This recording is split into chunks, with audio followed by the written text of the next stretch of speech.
few people there. Let's see who we get.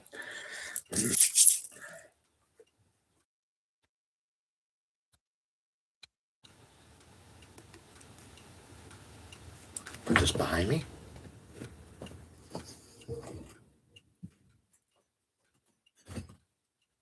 All right. Yes. There's our friend. Yes. Wait for everybody to get into the chat.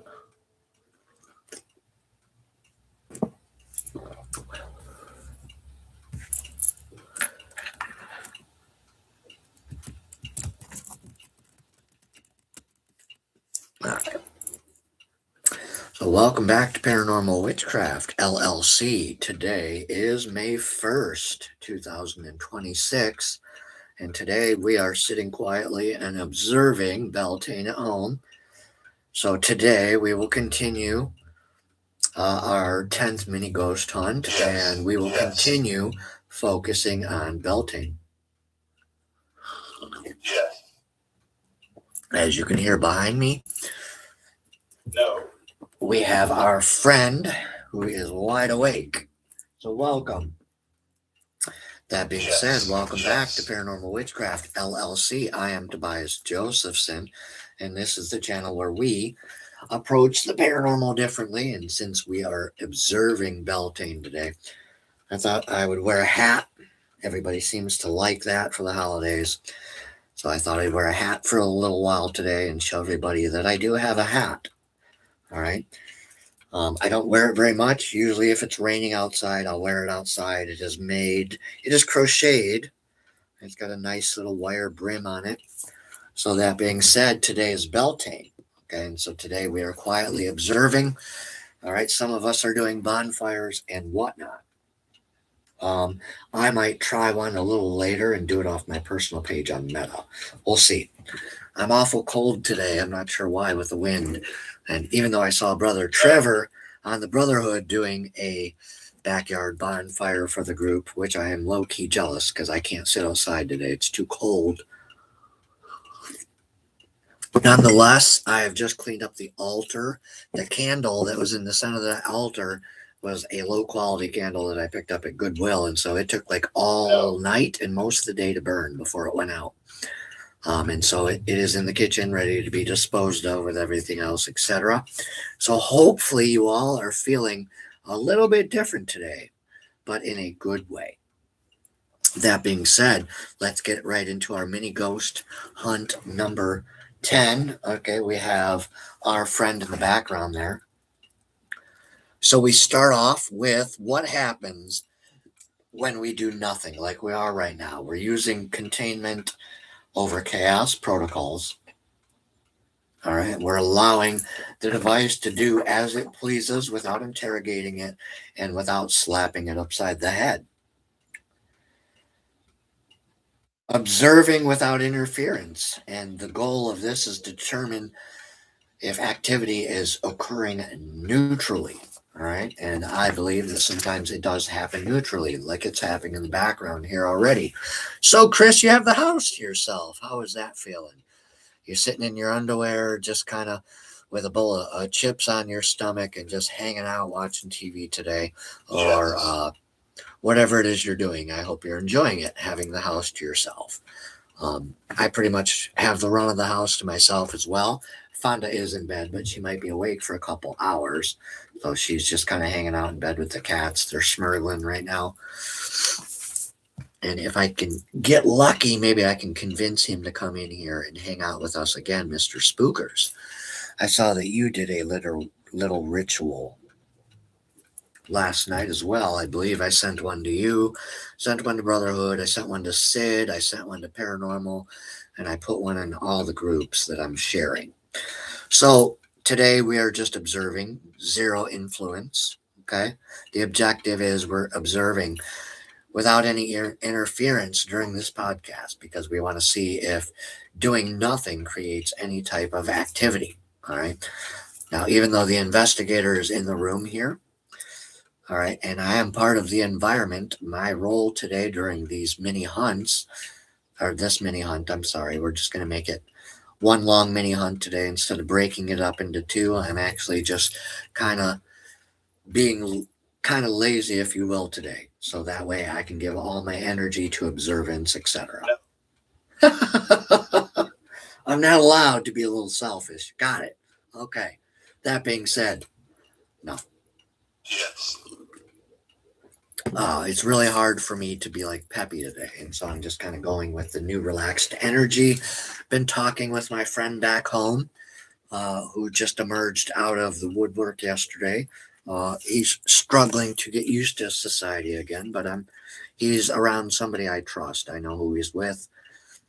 So when we lived together back home, there's a guy across the street we became friends with, and he's a really good guy. And so that's where he's staying right now. And hopefully within the next few days, I can travel over there and catch up with our friend and get him in a better mentality. So what happens when we do nothing today? Okay. Let me move these over so you guys can see it.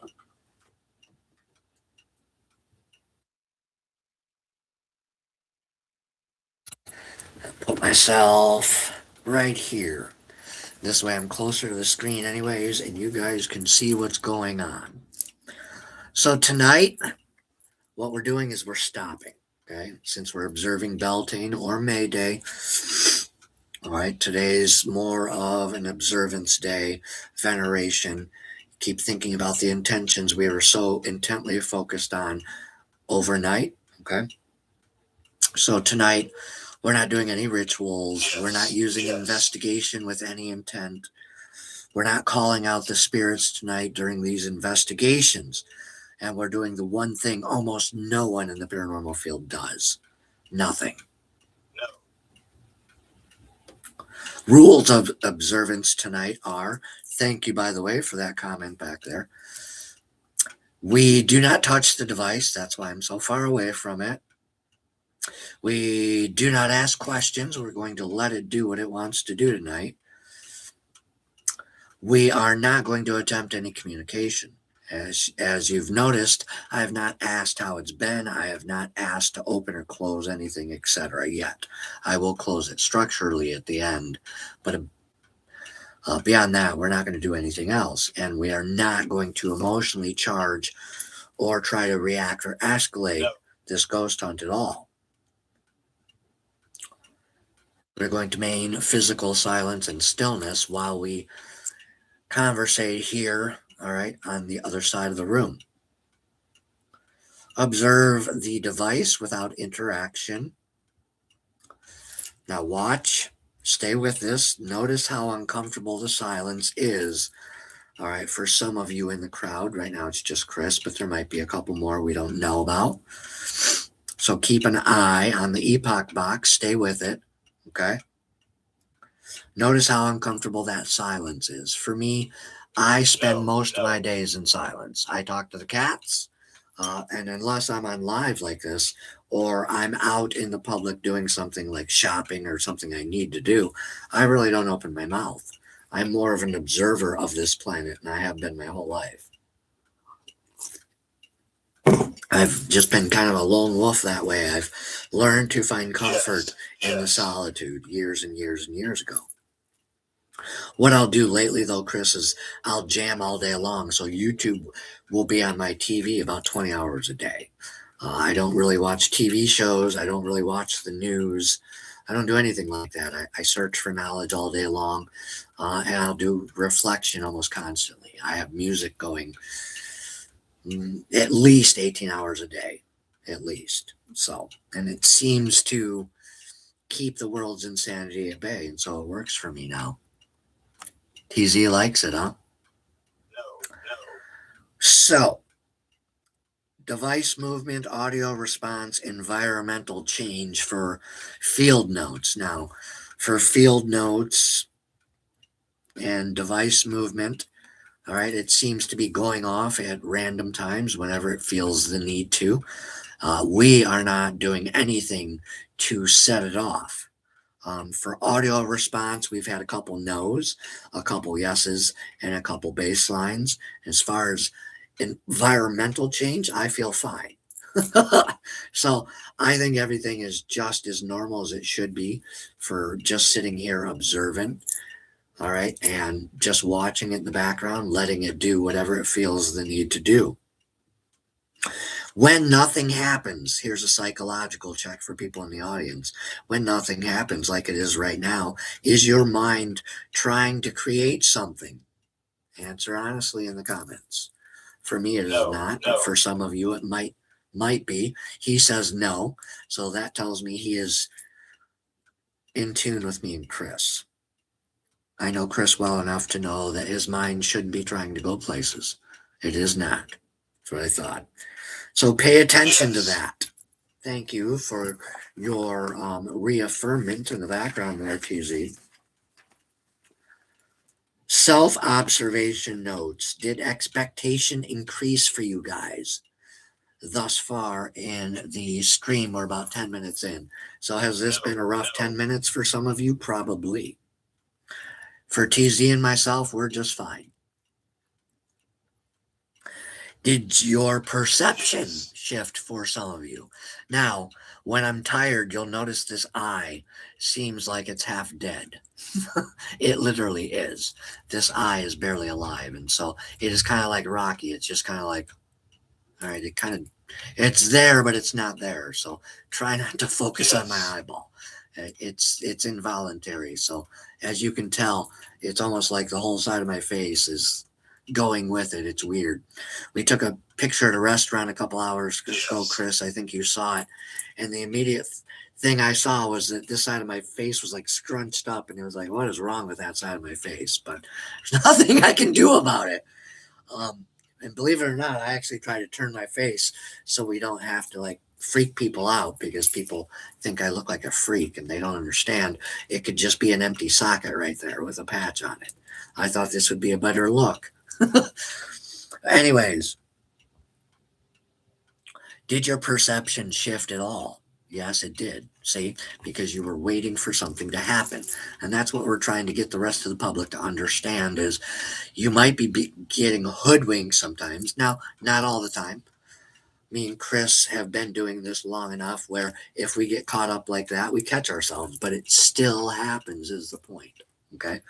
And we need to really try to push home with these topics so that way it becomes common knowledge eventually in the field that you have to use responsibility and ethics in paranormal investigation. Did you anticipate activity? Some of us have said yes. Oh, there she is. Hello, how are you? And you will be with us in spirit indeed, but I have an intuition it just may work out for you just yet. And congratulations, by the way, on that. Our friend there, Chris, is doing what Fonda is doing, and Lady Fonda is switching from her shift overnight to, I believe, the first week of June. Fonda is going to go to 5 p.m. to 1 a.m., and the purpose of that is so she can help me get some shit done in the business finally, because she's tired of seeing me lose my hair and stay up for days on end because I feel like I'm not doing enough to grow this channel on my own, when in all reality, I have some days where I'm able to pull myself out of the situation and go, you are doing just fine, Tobias. And so for those people who do continue to follow us daily and weekly, you are the people that are keep me going some days. So thank you for that. So let's continue. As this thing is not being interrogated, we're not going to attack it. We're not going to use any escalation in investigation tonight because it's Beltane. And so today, in my personal practice, when we come up on Wheel of the Year events like Beltane or Embolic, and next is Letha, okay, I usually spend that whole day in veneration, observance, and going over the intentions of the rituals, etc. So this is kind of a day where I'm just kind of lounging around and relaxing. And what you don't know is I just threw this on and the hat on for effect. Okay. So that being said, my friends, let's continue. If anything does respond tonight, it is not because of us. And that's the point, like we said in the beginning of the podcast, is we want to see if we do absolutely nothing for one of our podcasts during these mini hunts, if that's going to affect the devices we're using. Okay. I'm not facing it. I have my back turned to it. I'm not giving it any attention. We haven't asked it a thing today. We're not sending any energy towards it. We just want to see what happens when we do nothing during an investigation tonight. Yes. Thank you for your reaffirmment in the background there. So, any independent responses like we're having throughout the podcast here? There's too many to write down, but I do have a result log, right? And it was an engagement queue. That's why I'm reading it. And the timestamp. So the timestamp is 15:34. And about 10 seconds ago at 15:25, it was saying something else. And so that's what that's for. Somebody on your crew, most times, if you're doing it strictly for validated incredible evidence, you will use these logs as often as you are getting something. And then you will go back and review the footage later. How many investigations would this look like right now in real life? Not very many. You could probably tune into any number of channels on here or social platforms or whatnot, and I guarantee you, you're probably not going to see another investigator sitting doing an investigation, not doing anything to try to investigate. All right. So this was a thought experiment of sorts. And so far, I'm proving the world wrong. All right. The devices may be affected by us, but at the same time, they do and are able to go off on their own volition. And that is the interesting part. That is the very interesting part to me, because we're not even facing or even letting it know, we're acknowledging it on purpose. And so I would term this experiment of paranormal investigation, we're about 3/4 of the way through here. I would say it would be a success, that you don't necessarily have to attack these things. You don't necessarily have to use those scary thumbnails and use fear narrative to get people to tune into paranormal investigation. It seems very clear to me that if they are interested in communicating with us, we don't need to do a damn thing. That was the whole point of this. People are trying too hard, is what I'm trying to say without saying it out loud. Okay. They're using theatrics, they're using sensationalism, they're using all kinds of number of tactics, because people seem to think they have to be entertained on these channels or it's not worth watching. And there's something to be said for the fact that we're sharing knowledge between teams. So it is a form of entertainment, because it's a different perspective of paranormal investigation knowledge. And that in itself should be engaging enough, instead of having to have people get up here and entertain you like it's a TV show.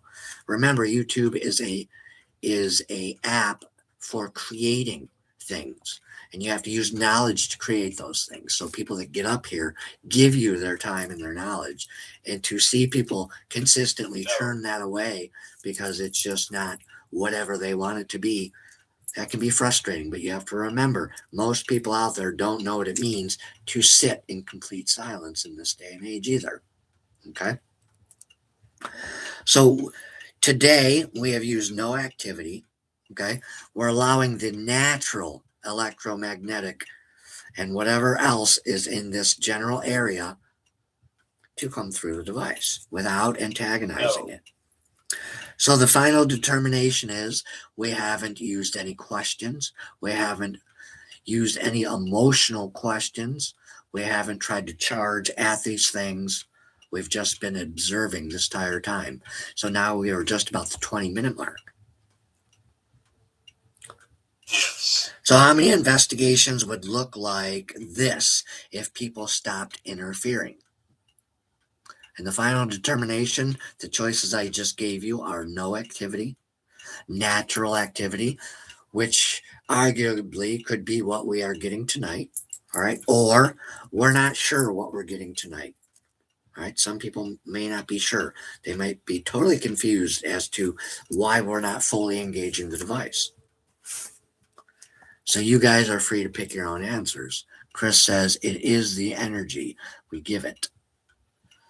Not all the time, though. I think it's more of a case of I truly think what it is these devices pick up on the energies they want to interact with. And I truly think it has nothing to do with everybody else out there trying to antagonize the spirits before they get there. That's just my theory. I think these things choose who, when, where, and how they're going to communicate. And I don't think it has anything to do with anything people are doing online that they think is actually helping them get more evidence. All right, but we're not here to argue with those people. This is the part most paranormal investigators on the planet will skip because it's not exciting. It's boring. It's like fishing. We're sitting here, but we're getting plenty of bites tonight. Okay, but if you're Chris or our other friend in the crowd there, you've been here long enough and you've seen enough of these investigations to know that we've done enough of these containment ones and nothing's happened. Okay. Now, is there a given reason? Is it because it's a Friday? Is it because we don't know? Is it because it's across the room? There's really no rhyme or reason to that I have been able to ascertain yet. Okay. We're getting some good hits with it. We're getting good bass lines when we use it. It seems to have pretty good patterns. It does seem to have an infatuation for me. But conclusive wise, I'm still slightly undetermined about what we're experiencing with this. And so it fascinates me. This is the part most paranormal investigators skip on purpose because it's not exciting. It's real. Okay. And we don't need to do anything really as paranormal investigators, but show up and be responsible and respectful. That's it. Okay.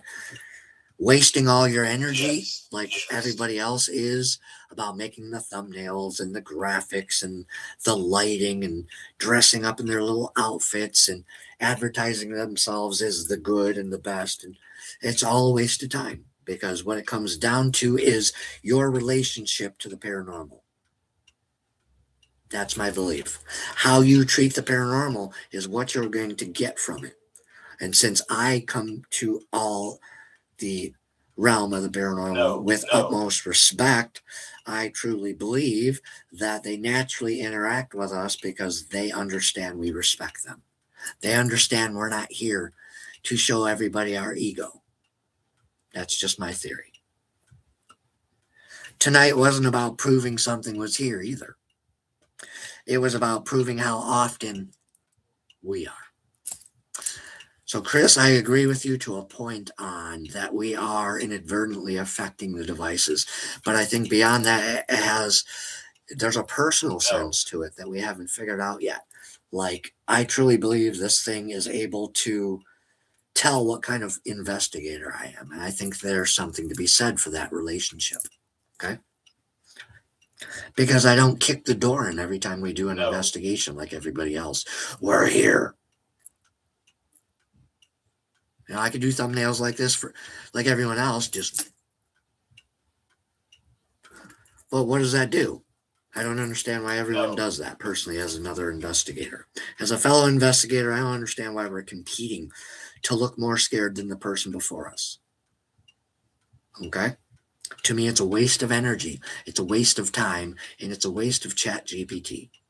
The right people, again, will follow you. The right people will choose to investigate with you. It has nothing to do with the affluence you derangedly think is causing your good luck in the paranormal field. Remember, you had to work hard to get where some of you are. And so to see some of you get to a level where you turn around and teach most people below you like shite, well, I lose respect for people like that instantly when I see those posts where they say things like, I don't have to do anything for anyone else coming up because I put the work in and I don't care. Those are people I don't even talk to. When I see paranormal investigators do that, I don't go anywhere near them because those aren't the type of relationships we're looking for. Those are the type of relationships that are looking for people they can step on. All right? Know the difference. So tonight wasn't about proving something was here like everybody else keeps thinking is what it means to be a real paranormal investigator. I think the world's smart enough to know that there is something in the paranormal realm. And if you're not, you should be. Shame on you if you're not. If you can honestly look me in the eye and say, well, I don't know, then you have no business watching the paranormal. I would ask you why you're watching the paranormal. Why? Because it's entertaining? It's not meant to be funny. It's meant to be serious, because eventually all of us are going to be on that side of the realm, whether we're ready to be or not. So I think we should start taking paranormal investigation more seriously, because perhaps we're meant to figure out what happens when we pass on instead of fucking around, all right, trying to monetize and accessorize the paranormal. All right, we're looking for the serious ones, not the ones that want to fuck around and play. Containment over chaos, evidence over egos. This is the channel where we approach the paranormal differently, because we're tired of everybody else approaching it in the same way. If we have to say it on camera, I cannot stand being a cookie cutter. That's why I am who I am. That's why I adopted my look early, because I realized at a young age authenticity meant something in this world. It's something that's rare. Nobody can duplicate who I am, how I dress, or how I act, or how I carry myself. Nobody can duplicate this person. And that's what it means to be authentic. It doesn't mean to get a Tesla because the world's on a Tesla fucking kick. If you want to do something good for the world, don't buy a goddamn Tesla. That's what you can do for the world. That is nothing but embracing fossil fuels, and then you drive around on a hydrogen bomb. What is wrong with you people? That's not going to last. I'm sorry. It's just not. You're polluting you're polluting in some form. You may not be polluting the environment in those cars, but the way they're made in the factories, I guarantee you, somewhere we can't see, all right, away from the public eye, making Teslas is bad for the environment. I'm telling you. Okay. The people who usually buy a Tesla are people who are trying to keep up the Joneses. Okay. That's just my personal opinion. I could be wrong. I could be misunderstanding it, but that's just what I see. I see cars as fads. People look at cars like they're fads. I look at cars as my goal car, believe it or not, is just a Camaro. And if we win the lottery, it's a brand new Corvette. I don't want a BMW. I don't want anything like a challenge. I'm not like everybody else. All right. And that's what we're looking for. We're looking for people in the paranormal who are tired of the status quo investigations. That's right. I said it on camera. Everything around us is status quo investigations in my eyes. Everybody's copying everybody else in the same form. Okay. That's not investigation. That's copycatting.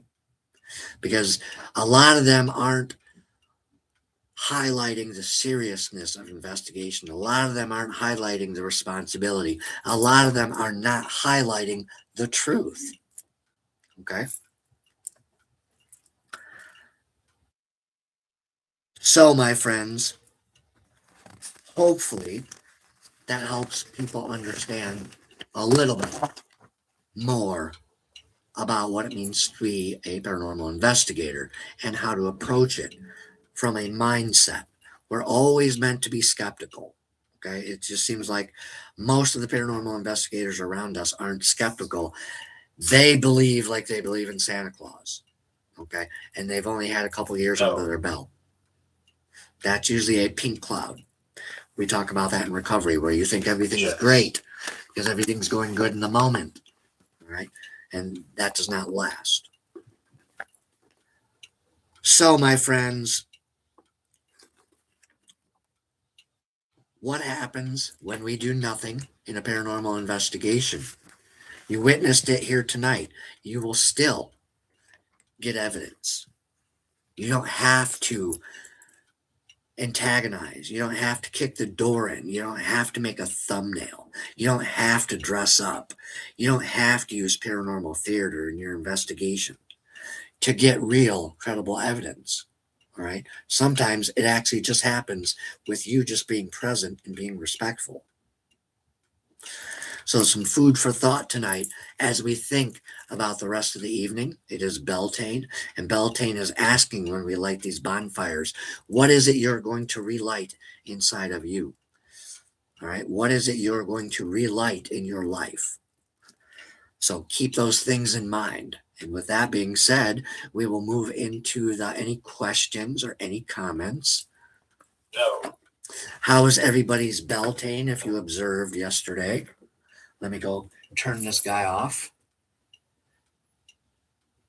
We're going to close structurally our silent, do nothing investigation for the night, our friend TZ. Is that okay with you? I'll give it a couple seconds. All right. We don't have any questions. We have truth tarot readings in here. Right. No questions. All right. Do we want to go into the witches tarot again or the witches ruins again? Ah, you did do yours, huh? Yeah, see, it was cold and rainy here. That's why I didn't attempt it this morning, and that's why I did it last night on camera. I am still thinking about going outside real quick and trying to light it, but it would have to get hot real quick to keep me out there. Because with my Raynaud's, I can be wearing a coat. Like I was wearing that red fluffy coat you saw earlier, and I was still cold in the restaurant. So Raynaud's is it's just goofy. It is Raynaud's is your core body temperature is lower or higher than everybody else's normally, like in this weather. For most people, it's gorgeous out there right now. You probably have a light jacket on and you're enjoying it. Well, for me, I am cold to the touch. Literally, I am cold to the touch. It's ridiculous. That's why I change clothes so often. I'm like a teenage girl. You know, some days if it starts out cool in the 50s and gets up into the 80s, I can change clothes up to 3 times. Yeah, so that's something people don't see in the public eye. When Raynaud's gets really bad, you have temperature fluctuations from washing your hands. If you don't have the right temperature, it's ridiculous. I have to sit only in hot baths or I get too cold. Yeah, so that's why we switched doctors. We're going to start looking at my circulation and stuff like that, and start using some of the apothecary stuff that I have in here. I have a couple hundred herbs in this office. It's about time I start using them. So I can do things like using cloves to help with circulation and water with a little bit of honey, like we did last night. We did some dandelion for Beltane. Witches ruins it is. You spelled it wrong. Runes. So it's Runes. As you wish, my friend. Let's do some witches ruins. Thank you once again for tuning in to those little mini ghost hunts that we have on here. I think we're going to continue doing these. It seems to be about the only thing that gets a few people in these rooms. Like I said, I have a problem with the fact that we are in a day and age where people don't click on channels unless they are entertained. And YouTube is not a TV station, even though most of us use it like a TV station. So I spend most of my time on YouTube looking for new topics to deep dive, etc. I'm always putting knowledge into my head. I don't watch TV shows. I don't binge watch shows unless it's spending time with my wife, etc. But other than that, I'm usually reading a book. I'm doing something with my hands. I'm doing reflection with music. I very rarely do what most normal people do. I don't turn on news channels. I don't read papers. None of that. I'm not concerned about the outside world, but I am in touch enough with it. Like I check in once every couple weeks to see if the world is still around and read the news stories that are on fire and shake my head and go about my life. All right. What I'm looking for is signs of peril, obviously, because we were dicey there for a couple weeks, but I refuse to live in fear like the rest of the world. So that being said, when it's time to go, it's time to go. There's nothing my magic or my willpower is going to do to stop that. So I've just learned to stop living in fear from bills and health issues. And the whole world is trying to be a gavel to people right now. You got to pay your bills on time. You got to work harder. No, you don't. That's just what they want from you. Remember, you have a choice. You have a choice, and your boundaries are your own. And this is the year with the fire horse that I'm trying to get all the people out there to take their flaming sword out and make their own boundaries. You don't have to take the shit of social media. I did for a year. But that being said, I also run the Brotherhood of Male Witches. So I catch shit every single day. I'm used to it. Okay. Most people on social media don't. All right. And so what do? They react. They react. I've had to teach myself to pick my battles as the leader of a very large group. We have about 13,000 people in there across the world. We have United States, England in second. Then I believe it's Australia and then China. And then, we get into Somalia and some other countries. But we are all over the world, Brotherhood of Male Witches. And so I had to learn a long time ago to pick my battles, because otherwise I would have been fighting thousands of people for thousands of different comments, right? Much like being a parent when you don't want to be a parent. But, it is a passion of love. I can't imagine my life now without the Brotherhood of Male Witches in my life. I really can't. So that being said, I'm going to take this hat off. I am not one of those witches that walks around wearing a witch's hat all the time. I may be dressed in Gothic Victorian clothing styles and stuff, but that's just my look. I'm not a big fan of the hats, especially since I have the thinning hair now. I have a bald spot back here that you can see, and I want to shave my head so bad. But I think people would cry if you saw me with a shaved head, and it's taken me 6.5, 7 years to grow this, and the curls are misleading. My hair's longer than it looks when it's wet. It's actually, I think, down to here when it's wet. You just can't tell because it's curly. So let's get into Witch's Ruins, my friends. And by the way, thank you once again for clicking in. There you go. What Dark Pyre said, I only click on videos I resonate with. And we are the 1% here. And that's what I call the audience members. That's what I call our business partners. That's what I call our collaborating friends, Matt and Blue Mountain. Matt and his newest partner, Monica. Please go give them a shout out. Welcome her to his team. Okay. I think it's going to be a great thing. Like when Fonda actually gets into helping me out here in a month, I'm going to feel so fucking relieved, because I've been carrying the weight of a business on my own and building 2 channels somehow. Don't ask me how I'm doing this. I spend a lot of time not sleeping. That's the secret. I just don't tell people about all my worries. I worry about I don't know, probably about 2,000 things a day that don't really matter. And I just don't tell people about it, because 87% of what goes on in our anxiety and fears in our head never really comes to light.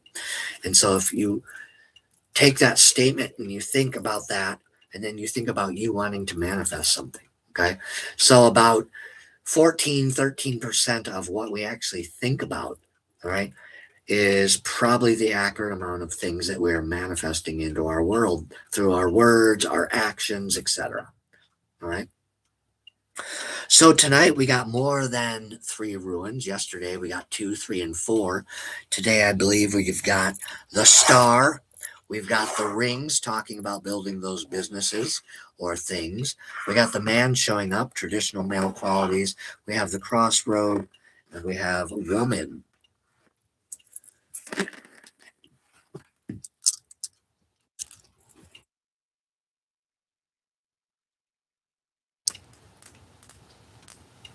I'm missing 2 ruins.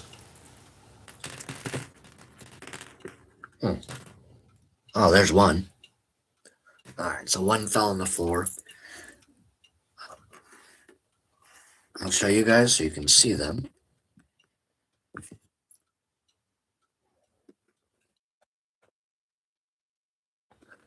All right, so you have the star, you have the eye, you have man, crossroads, and on the end we have the female characteristics. And as time goes on, I will figure out better platform. That's why I bought this table we're on. It's a little IKEA coffee table, and I don't know what it is about the Sterling Goodwill in Illinois, but this whole office was pretty much built. In fact, the things you see behind you are from Goodwill. Goodwill, Goodwill, Goodwill, Goodwill, Goodwill. Clock, Goodwill. Table, Goodwill. Goodwill. The lamps, Goodwill. Goodwill, Goodwill, Goodwill. All right. And the rest was clearance from Menards. I probably built this entire office for under $700, believe it or not, with paint, trim, lighting, and all. Like, I was raised in a house of 5 kids, and so we were taught at a young age to clearance shop and all that, and I guess it carried over. Fonda doesn't like it as much, but I see value in other people's junk. It works for me. It gives this place a almost like library type look because I have banister shelves and I just love the wood look for some reason. Nothing wrong with, well, the corporation gets paid way more than they deserve. And they're a Christian entity, which is odd because they know I'm a practicer. Um, and and so there's a kid there that likes me, but the rest of them are kind of iffy with me. Like I said, a lot of people out there in the public immediately hear that you're a witch or a practicer, and they do. They think you're a devil worshiper. And it's because the Christians have spent hundreds of years pounding it into the public's mind. And so my job is to make people understand that that's not necessarily true, et cetera, et cetera. So let's get into it. So we started with the star. We're ending on the far right with a female in the picture. Let's see. Now I know the cards by heart. So let me give you a verbatim. That way I can show Chris that I've actually memorized them. So the star talks about highlighting something. It's kind of like the eye that we pulled yesterday, but the star is highlighting a specific thing, specific choice. Then you have the rings. It talks about bringing many different elements or components together that create something totally unique and new and different.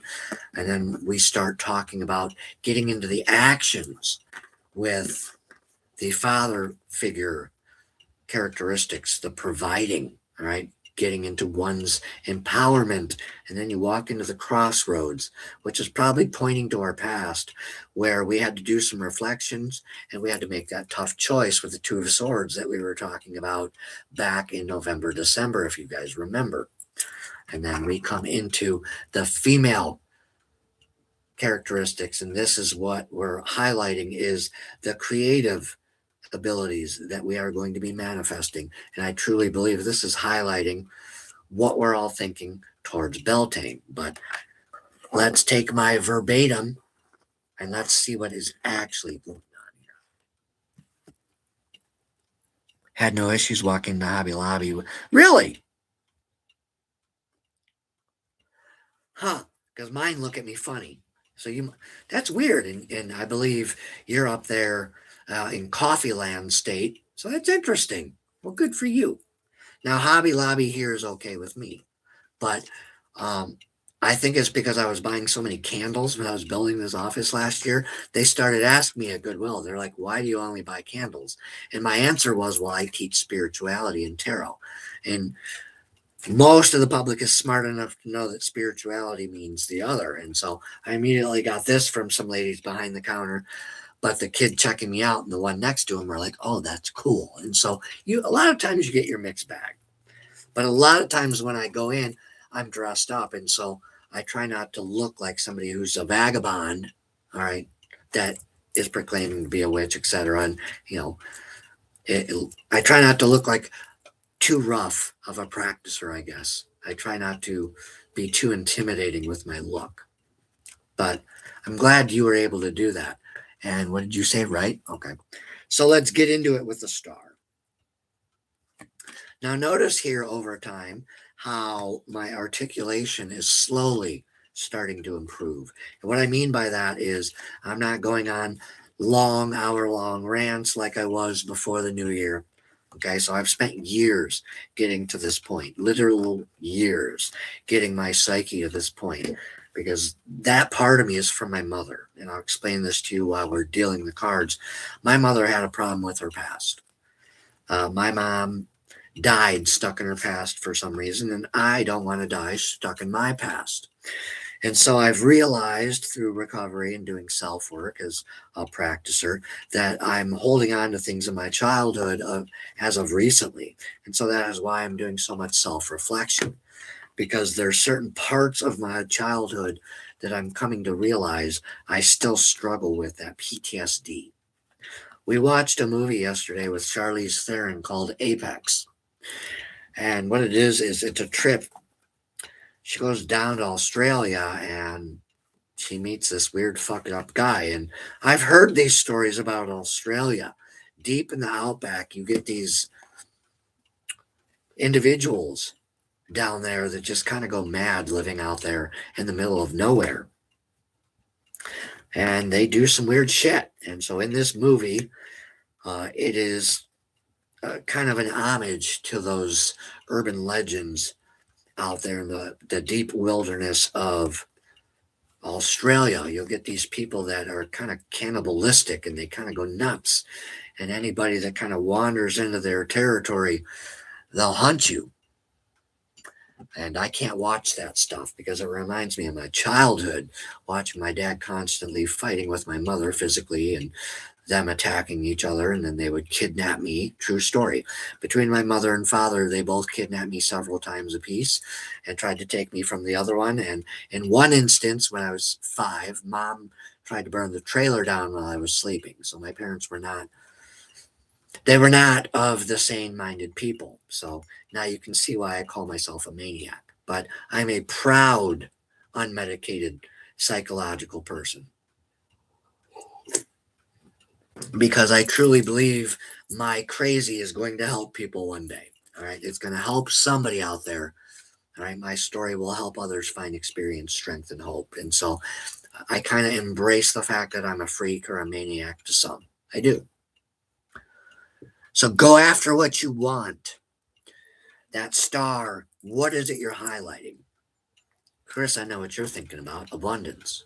I'm thinking about the wealth for all my friends, the abundance returning back into our lives, from the Brotherhood to Chris's group to Sid Riders to Witchfinder Dating.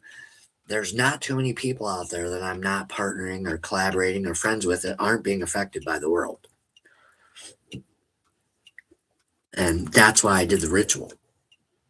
It's why I light candles for months on end. I don't have to know you to love you. All right. We need to start practicing that more on this planet. Go after what you want with the star. Your life's purpose is waiting for you. Look to the ruins closest to the star for clues. So you've been given the green light, guys, to create that wonderful thing you've been thinking about creating. You've been given the green light since last night. I'm feeling guided to say that with a ritual, that now we can start manifesting, because now we have, well, now's a good time to have your blinders on, per se. All right. Where you are now laser focused for the next month or so to make sure your intention gets off the ground properly. Good. So now that you know you're getting a green light from the universe, don't forget you're the one that has to make it happen, not everybody around us. Okay. I have to get on camera every day at 7, whether I feel like it or not. Because when you have a dream, it's those days that you'll be most grateful for. It's like when you start working out. Okay. You have days where you don't feel like going, but you're happy that you went. Same thing when you run a business. Just because we have a lifelong passion for paranormal doesn't mean this shit isn't hard. I'm giving you my time, my energy, my very soul, right? And everything within my mind. And to have 3, 4, 5, 6, sometimes maybe 10 people in here, that's hard to swallow every day, because we want the world and we want it right now, especially if you're a Scorpio. All right. And so the fact that I'm sitting here and I look calm to you guys, trust me, there's a hurricane behind these eyeballs. All right. And it takes a lot of self work, shadow work, to get to a point where you can manage this type of crazy. right? And there's nothing wrong with that. So we've looked to the ruins closest to the star for clues. We know what we're all focused on. We know what our desires are. We are an inspiration for others now. I can tell you that because I had the pleasure of watching Miss Ash Davis yesterday or this morning do her own Beltane ritual after tuning in to last night's Brotherhood one. All right. She needed that energetic oomph. I could feel it during the ritual last night. That girl needed to hear that. She needed that ritual, and I'm so glad I could help her out. Okay. She's a new up and comer. All right. And it is literally a jungle out there. That's why we say this so affectionately on Facebook. All right. Welcome to the jungle. All right. That's why we say that. I've known the world was a jungle my entire life. I don't know where the rest of humanity's been, but for me, it literally has been a jungle. All right. So again, that's where the rock star, all right, this gothic vibe comes from, or vampiric vibe comes from. His borderline personality is we are chameleons. That's what it is. I was ripped away from my parents at 6 years old. All right. So I've had to come up with who I am. Who is Tobias? All right. Because my parents weren't around to help me figure that out. Now I can hear people in the crowd going, "Well, you were raised by a sister and her husband." Yeah, but there was 4 other kids. All right. And so as much as it saved my life and I am grateful, I still grew up in the cracks because I wanted my parents. I never wanted to be separated from my parents. The state got to determine that. Okay. So there's a lot of fracturing still. And so I'm doing a lot of hardcore emotional reflection lately because I'm going to be 50 this November. And by the time I'm 50, I would like to conquer this. Okay. Get rid of those tendrils. So that way, when I pass on from this realm one more time, all right, I can at least pass on knowing I've fucking accomplished something that has plagued our family for generations. I believe it is a generational curse, a psychological generational thing that's been passed on through our DNA, and I am determined to break it. So I went off on a tangent. I apologize. So that being said, and this is something you guys are going to have to get used to because I'm writing this book and I need all the encouragement I can get on this book. Just because I freely share it doesn't mean it is extremely anxiety ridding for me to actually write it down because it is. Just because I'm not afraid to share it, it's really weird for me when I write it down. It's hard because then I stop and think, well, the entire world's going to read this. So that's where I am right now with the book. So keep encouraging me. Okay. So inspiration for others. It's about being yourself. It's about the personal freedom with this witch's ruin, the star. Okay. Are you tired of looking like the Joneses? Are you tired of trying to keep it up with the world? Good. You should be because I've stopped doing that a long time ago. I haven't followed the world, my friends, since I was 12 years old. True story, and this isn't a braggart thing. This is because of how I grew up. I don't know. I think I just had a knowledge, a sense back then that if I was going to survive, I was going to have to figure it out well on my own. That there was going to be nobody out there that was going to be able to help me. And I was forced into therapy for 3.5 years. All right, and psychologist and whatnot. And all right, and I'm still a maniac. Okay. So, to the world that thinks being a psychologist or a psychiatrist means something today, it does not. It does not if you are not there to generally help someone like me figure it out. Those people, all they did was write stuff down and listen to me.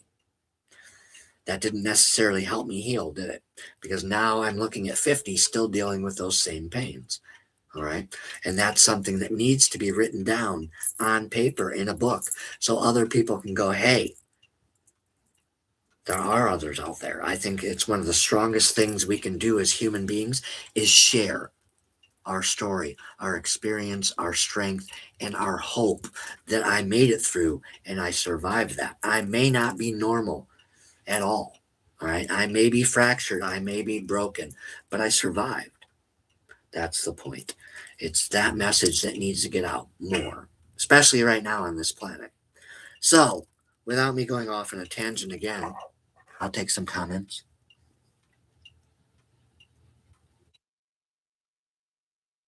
Oh, I like embracing maniac, Nikki, because um, they used to call me a maniac at work because I'm little and I outstock most people.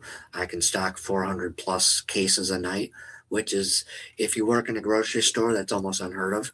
And so I'm like superstar level. But like I've told all the kids, I'm 50, you're 18. I've been doing this since you were 18. All right. Of course, I can do it with my eyes closed. Of course, I can do everything with my eyes closed. I better be able to with that much experience. But that being said, guys, I've always had my father's work ethic, so I take that. My father was the maniac, Nikki. That's why I say that. You missed a story last week where I was talking about his alcoholism and how crazy he was. My father was a maniac. He'd jump out of a three-story building when he was drunk and break an ankle, and he would hop to a car and drive himself to the hospital. He was just he smoked out a tree stump because we were living close to it in a tent at the time, and it annoyed him. So he smoked out a tree stump one night drunk, got stung 287 times, drove himself to the hospital. So I have my father's maniac mentality that way, not as in a derogatory sense, but I try to use it in a positive sense, if that makes any sense. So we have the rings, the circumstances of bringing many things together, bringing the Nickies, the Chris's, the Phils, the Natalies, the Matts, all, everybody in on one separate project. So your hand choosing certain aspects, certain people, certain things, certain dynamics, and you're creating something beautiful.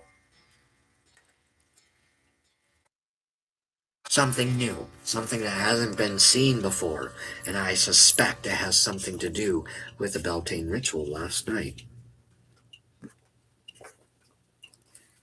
Yes.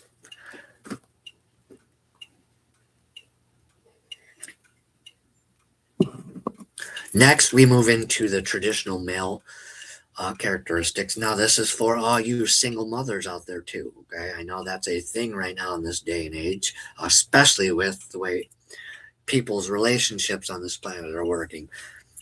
I see people getting into relationships that shouldn't get into relationships all the time. And I've done it a time or two myself with an ex-wife, but um, so I always give props to the single moms out there, the Danielles, the Nickies.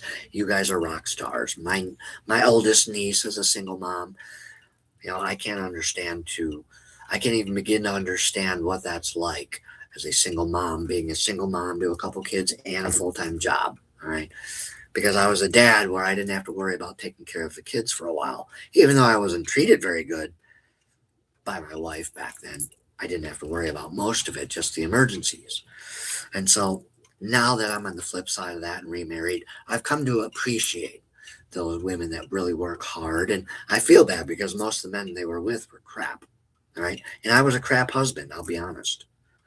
I've had to learn a lot of hard lessons in love to finally get it right with a lovely Fonda. So traditional male characteristics: action, father, protecting our loved ones with our very bodies if we need to sometimes, right? Like I did last year, rummage sailing with my kiddos. Some kid pulled a gun on us and I flipped. I sent my kids to the car because I could just sense the way the car was driving. It was squealing tires, and I just had a feeling it wasn't going to be good. So I sent my daughters to the car, and this kid jumped out like Spider-Man, cracked out or something, and you know, 6'2", and I'm 5'2", and I was like, "What the hell?" And he noticed my eye. It was just enough to throw him off. He's like, "What's wrong with your fucking eye?" And I said something like, "I'm crazy." He's like, "Oh, you're tough," and I'm like, "Man, those are my kids." He was like, "Oh, so you want to fight?" And I have a little switchblade I have on me all the time. And so I open it up. I'm like, "Those are my kids." And he thought I was going to attack him. No.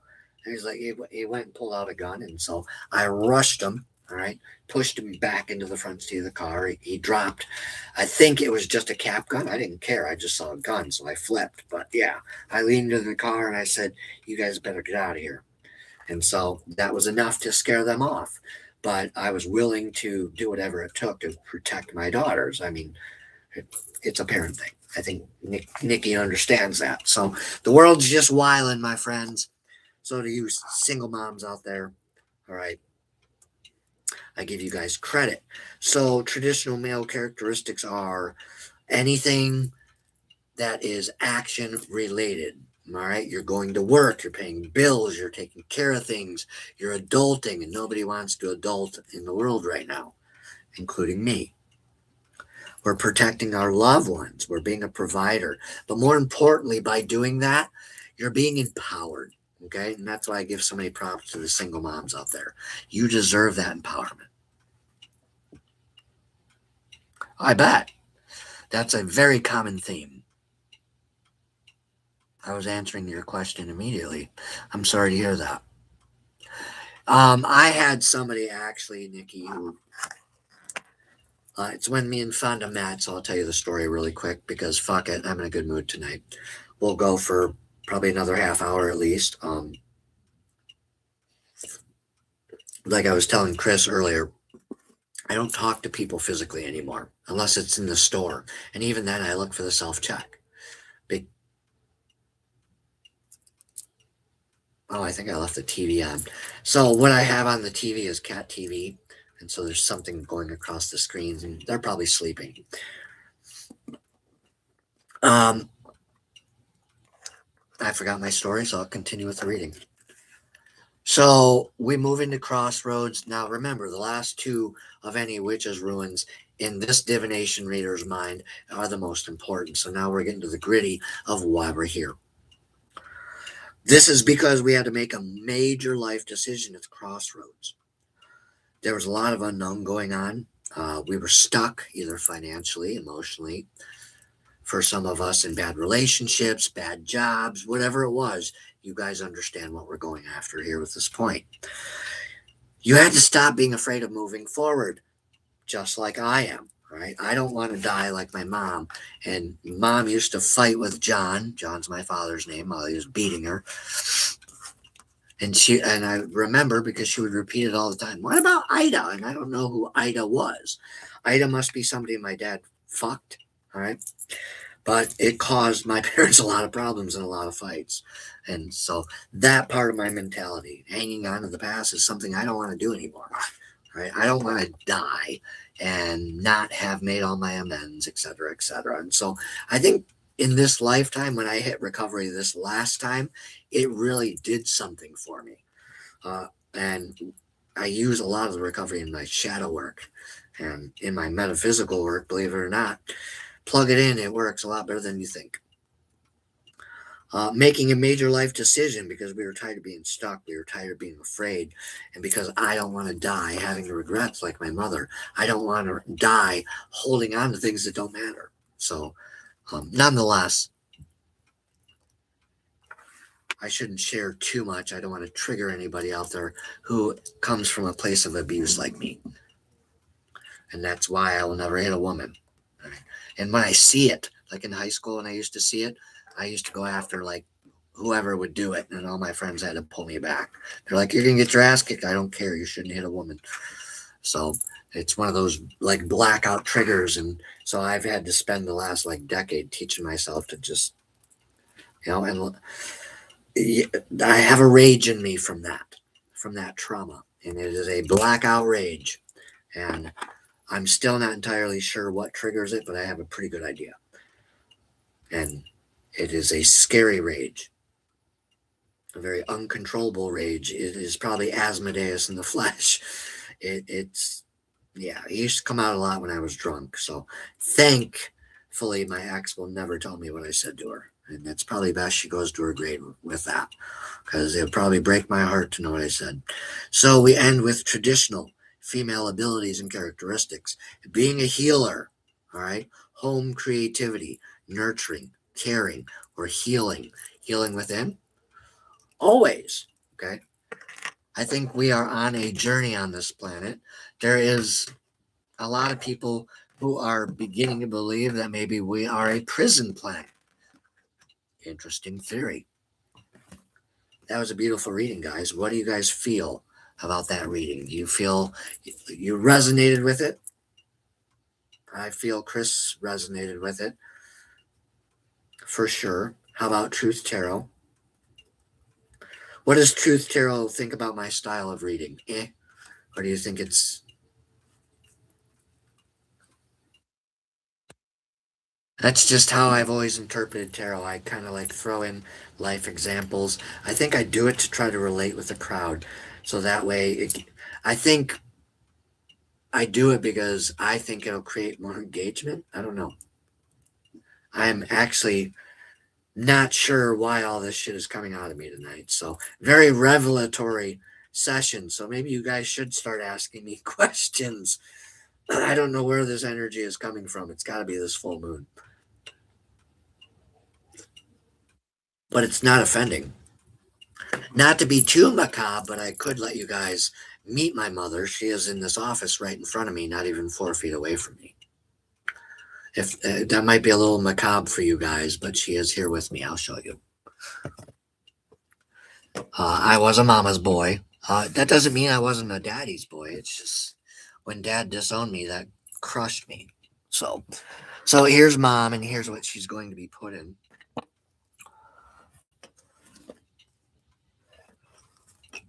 Eventually, all goodwill. This is goodwill bought. I just have to paint it, and I paid $3.99 for this a year ago. Okay, and so she's going to go in there. I'm going to seal it with candle wax. I'm going to take my Dremel because the bird's wing is broken off, the dove, and I'm going to try to just round it out a little bit. I'm going to try to take my time and paint it for Ma. Okay, now this is really bad, so don't yell at me for this, but Mom passed away May 20th, 1997. So I've had her for a very long time. Let me see. So 07 would be 10 years, 17. I've had her for what, 25 years? So mom passed away right after I came back from Arizona for all the bad checks that she wrote, etc. And so she died rather suddenly. And I believe my sister has part of her as well. Now, I do have a necklace, but I do know that some people have a habit of sometimes venerating their past loved ones, like carrying ashes around. I'm not so sure that's tasteful with mom. I'm pretty sure mom was a Christian. I'm not sure how mom or dad would feel about me being a practicer, but I would think mom would try to be understanding, like Fonda's very understanding. So this is mom. Her name is Barb. She was a very beautiful woman. Now, I don't know a lot about my parents because I only spent 5 years with them. So I have very flickered, very brief memories of my parents. So, but I do keep her here in here with me. So let me put her back here.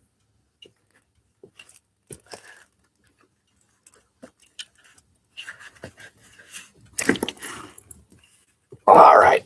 Oh, hopefully that wasn't too creepy for you guys. Do ya?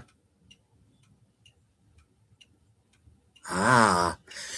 Well, it is a more popular thing, and I have a jewelry box around here, and Sandy Bowersox got me this little, it's like a clear teardrop shaped thing, and it opens and closes. You can put stuff in it.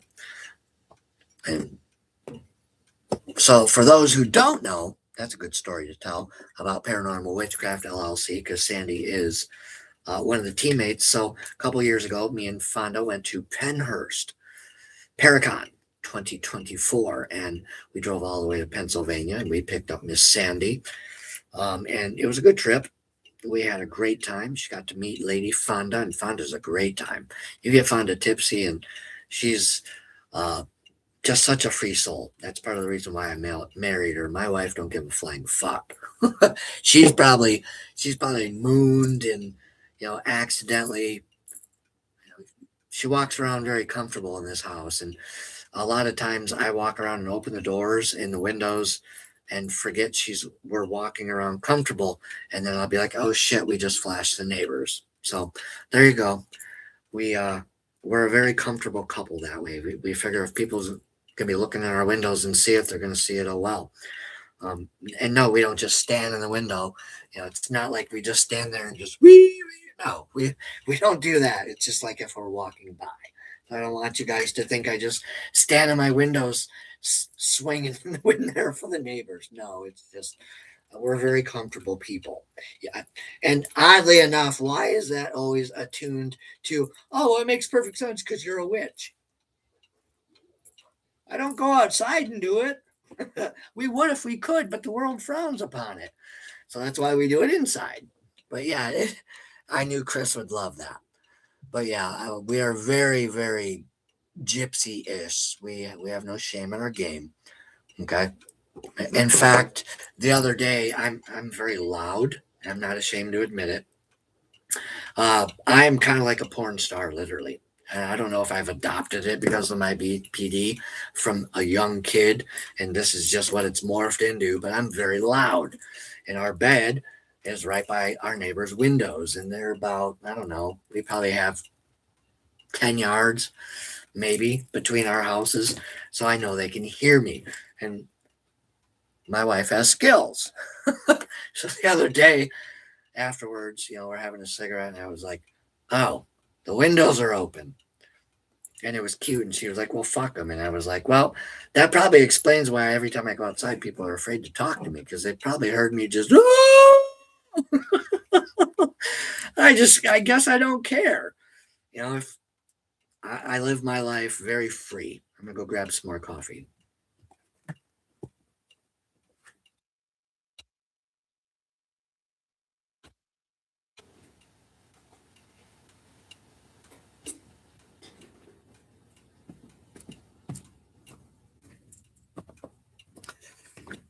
That's how small our house is. We live in a cottage. That's what I call it. It is a witch's cottage. It is very dilapidated. This is probably the best room in the house, besides the living room. See how the Reynolds works? Now I'm hot. It's just nuts, guys. And no, I don't work out. That's just flab. But you could tell I used to work out. I have very defined horseshoe, and I have very strong upper body, but the lower body does not like to follow suit. So my lower body is strong, but it's skinny. So I have the chicken legs, and so people think I have like weak legs. I don't. I used to work out my legs till I puked. It's just I have such a small frame. But anyways, I can't work out anymore. I have a tear here. I have a tear here. This one was this one rotator cuff was repaired. The subscapula was torn, and my bicep almost had to be cut off. So it is now anchored right here instead of where it used to be. And you'll know those people in the world because you ever see someone with a flap, like a Popeye arm, when he didn't have his spinach? Well, those are people who busted their bicep like me, and it couldn't be repaired. So one night I was stocking, and all of a sudden I went to lift a case of juice, and for a couple months I had this pain and this tear. But I just figured I needed to stretch or it would heal eventually. So one night it was like a small case like this. And I went to pick it up, and my whole arm, there was just lightning. And I just dropped the case, and I was like, oh, there it went. And it was weird. It was just like a lightning bolt of pain. And I was just like, well, I'm not going to use it anymore. Something bad just happened. And so what happened is I had used this so much that it looked like cotton candy. And I guess a healthy bicep looks like a rigatoni noodle. So it looks like that.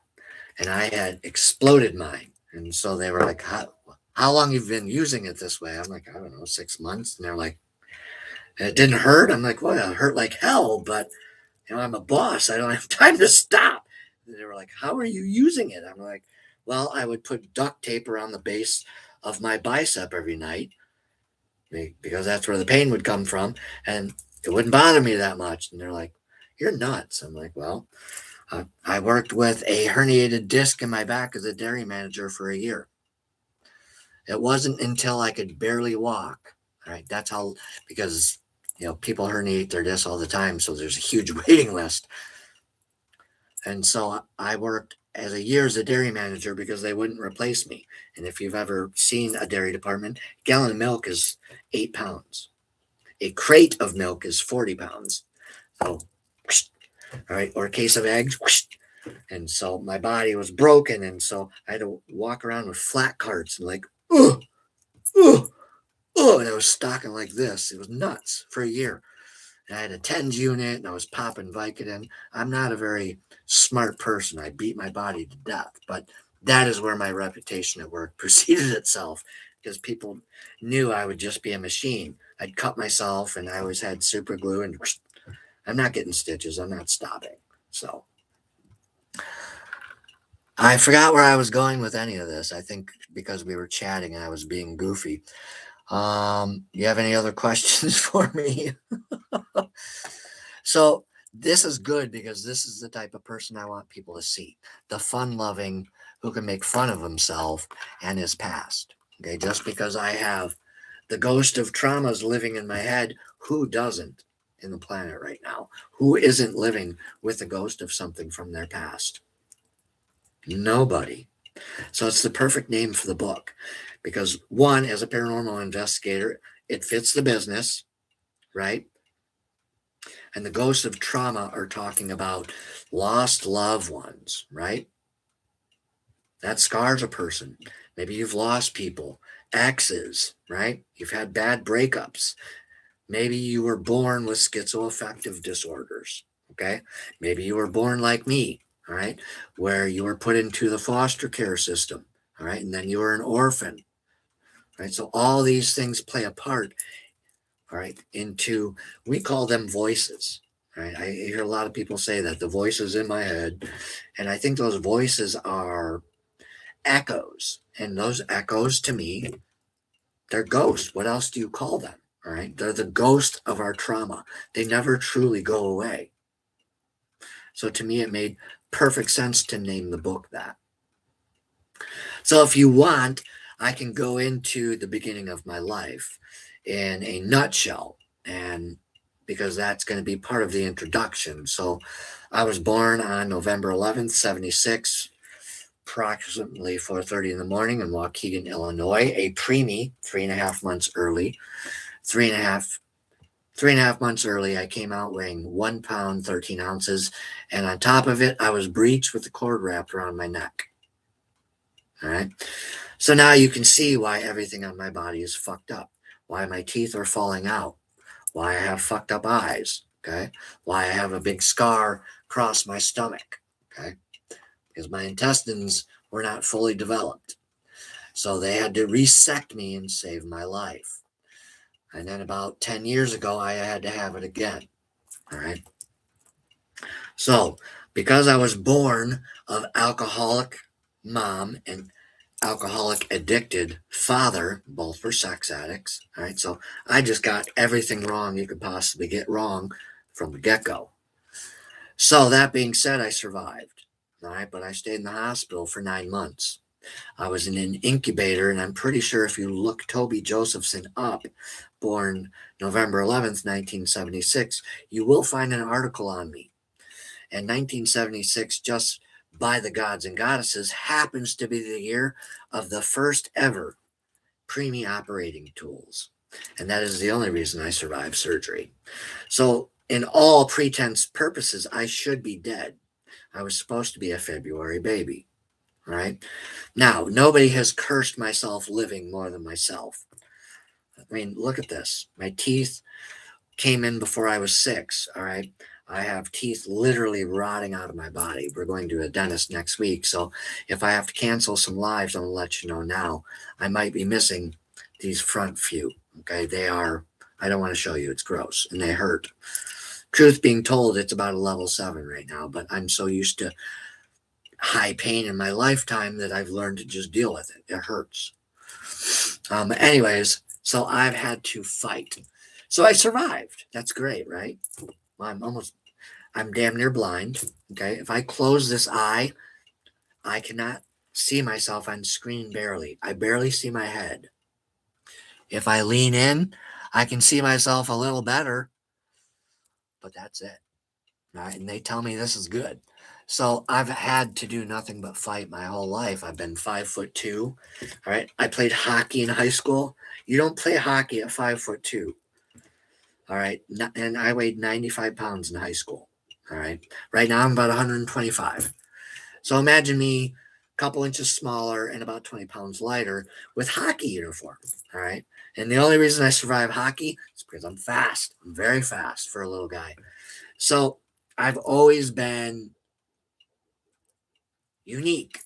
But when it comes to the beginning of my life, it was a struggle for survival. All right.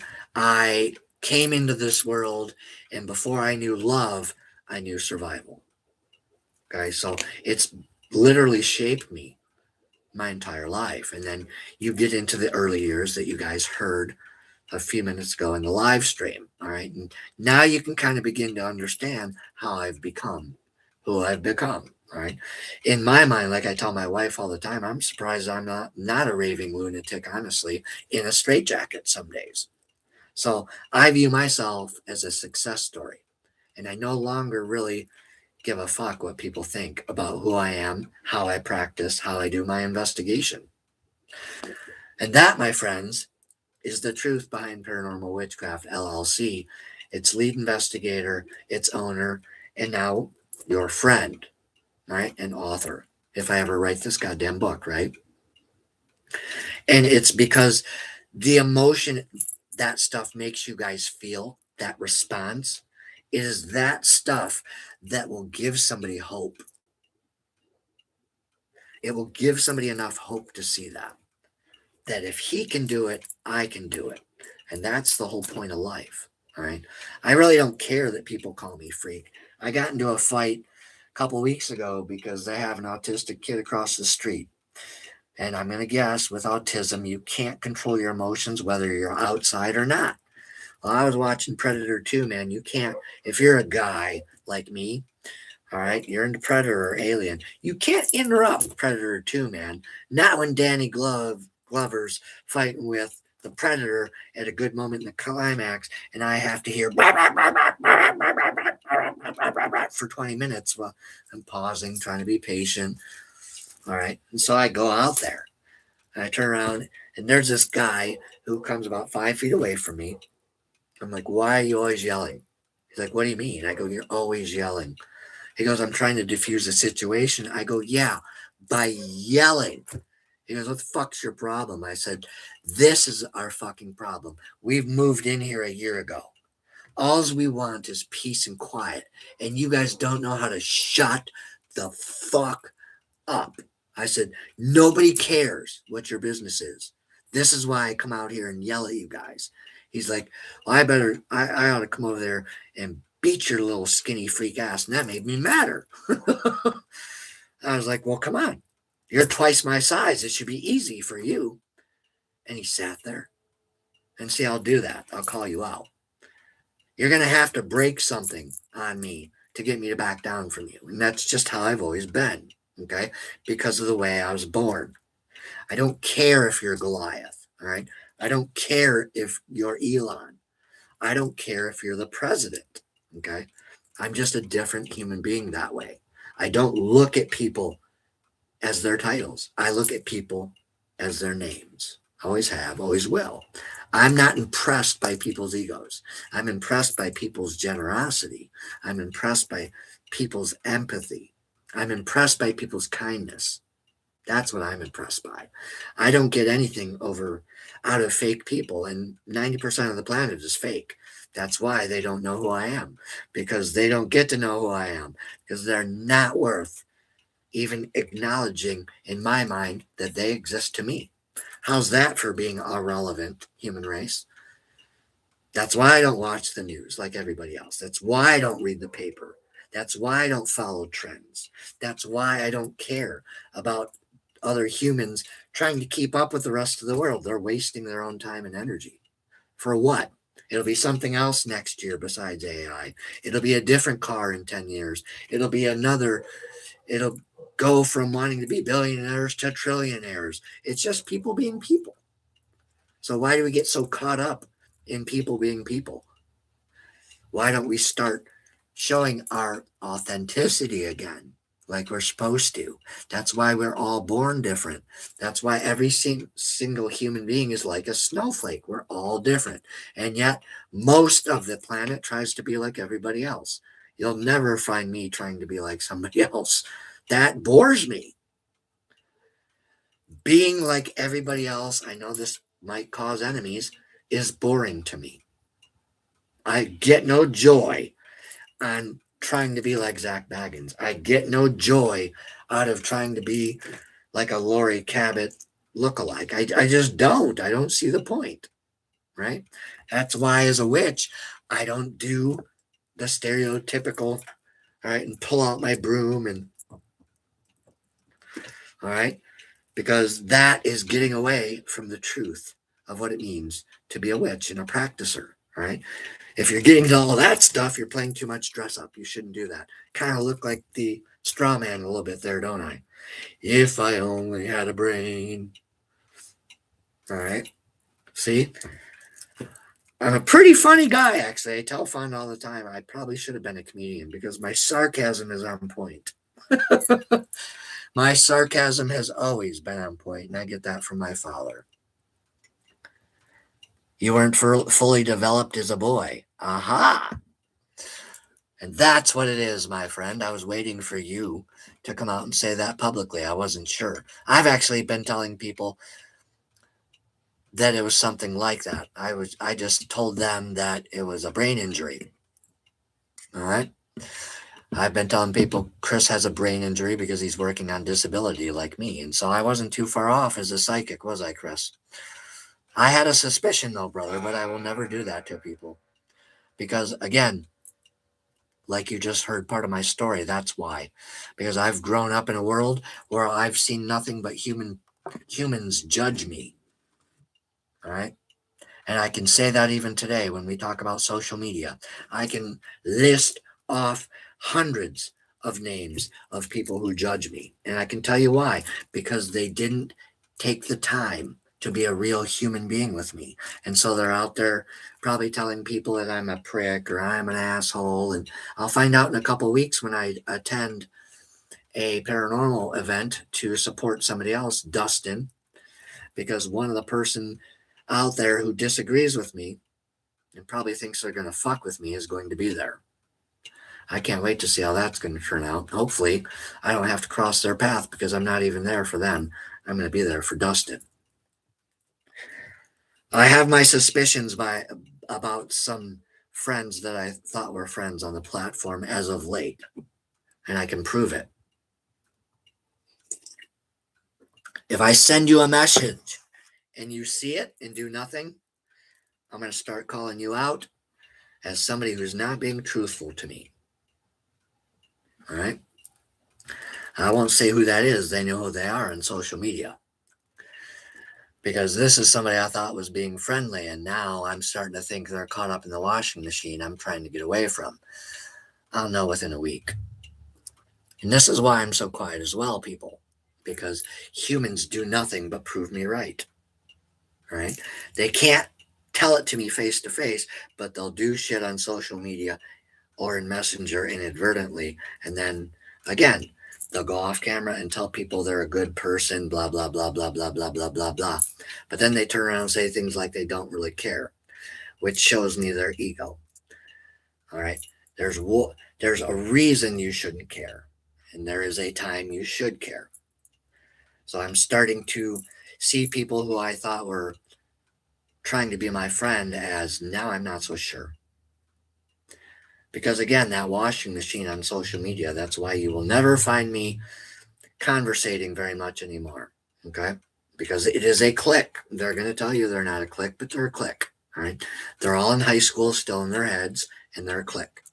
All right? They can't accept another team being different. They can't accept another team that's authentic.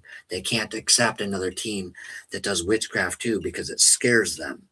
And 90% of the paranormal public will not admit that we freak them out, but that is the truth. I can tell you that because I've went to at least a dozen events. And every time I walk by an event, I get the same energy from those paranormal investigators. I don't even have to name names. It's most of them out there are so weirded out by witches. You have to understand the witches deal with the paranormal way, way more than the people who came to the paranormal investigation world. I'll argue with any paranormal investigator in the world on that. I'm sorry. All right. This is what we do for a living. That's why we're not afraid of the paranormal. That's why we come to the paranormal with respect, because we know how to deal with the spirits. So I don't understand the great debate between practitioners and paranormal investigators. It made sense to me to make the business paranormal witchcraft because I am a witch. Why not make it paranormal witchcraft? And I'm coming to realize it freaks out people more often than not, and they're just not brave enough to tell us the truth. But there's nothing to be afraid of. That's the bad part. And so it gets very irritating. Because all they have to do is attend lives like this. Really lean in and try to get to know somebody. But they can't afford themselves the time to do that, right? So we've started leaving them where they're at. And it works great. He'll be my friend. Well, thank you. You guys already are my friends. But no, it's the point that that's one of the things that still bothers me with the paranormal is they won't publicly say it. All right. That it bothers them. But if it didn't bother them, why aren't we any bigger than we are? I'll tell you why.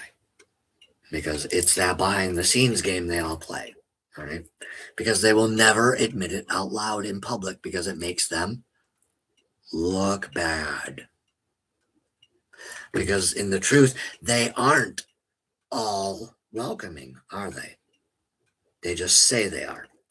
So that's the pattern of the paranormal. Okay. And that's why I'm no longer in it.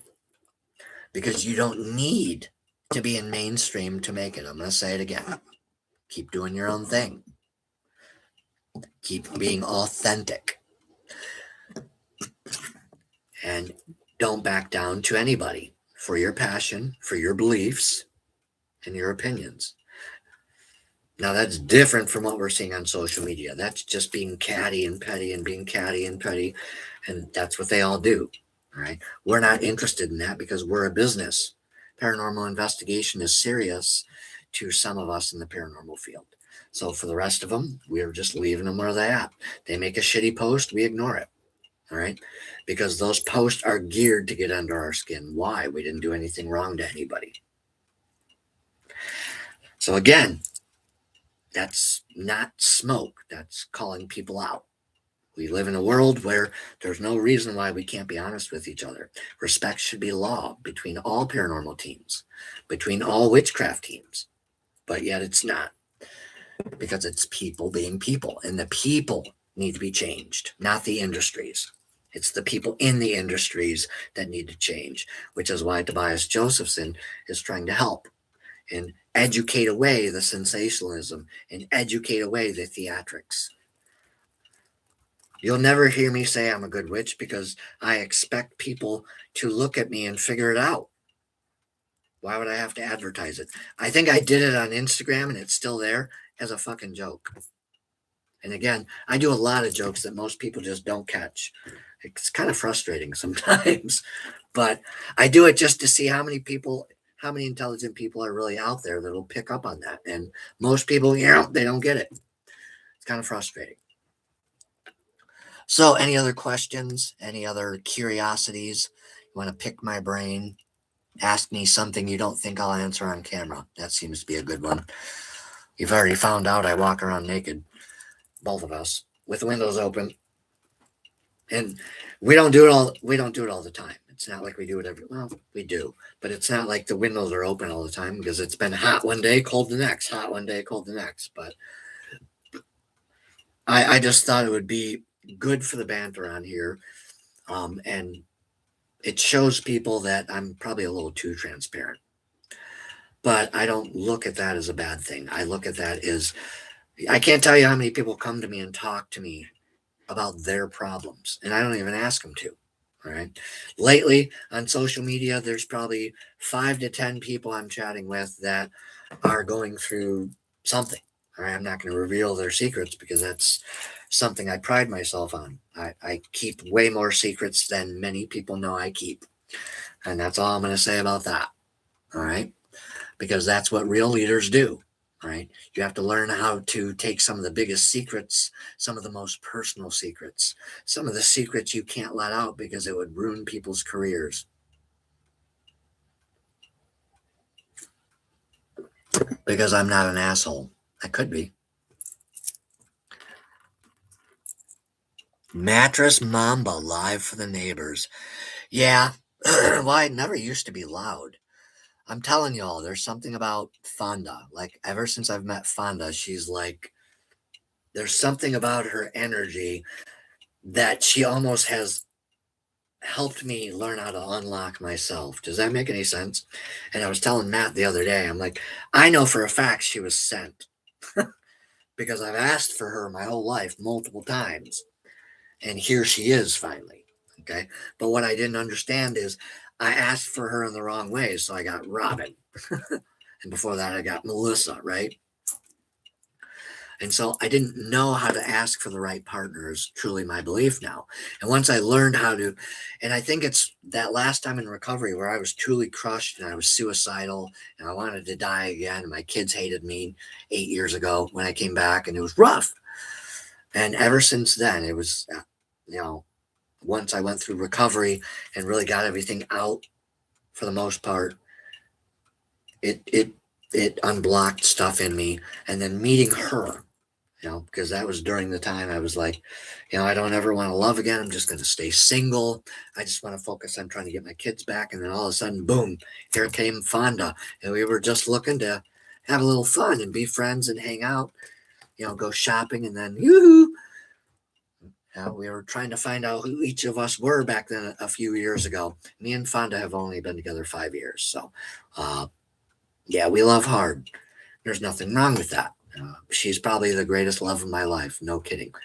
I look at her every day and I'm just like, God damn, she just gets sexier. I don't get it. And that's all I know. She's my forever girl. All right. And that's something, unfortunately, I wasn't able to say with my past exes. That doesn't mean I didn't want to, because in those moments with them, the feelings were the same, or at least they appeared to be back then. Boy, this is no longer a paranormal discussion, but that's okay. I don't mind.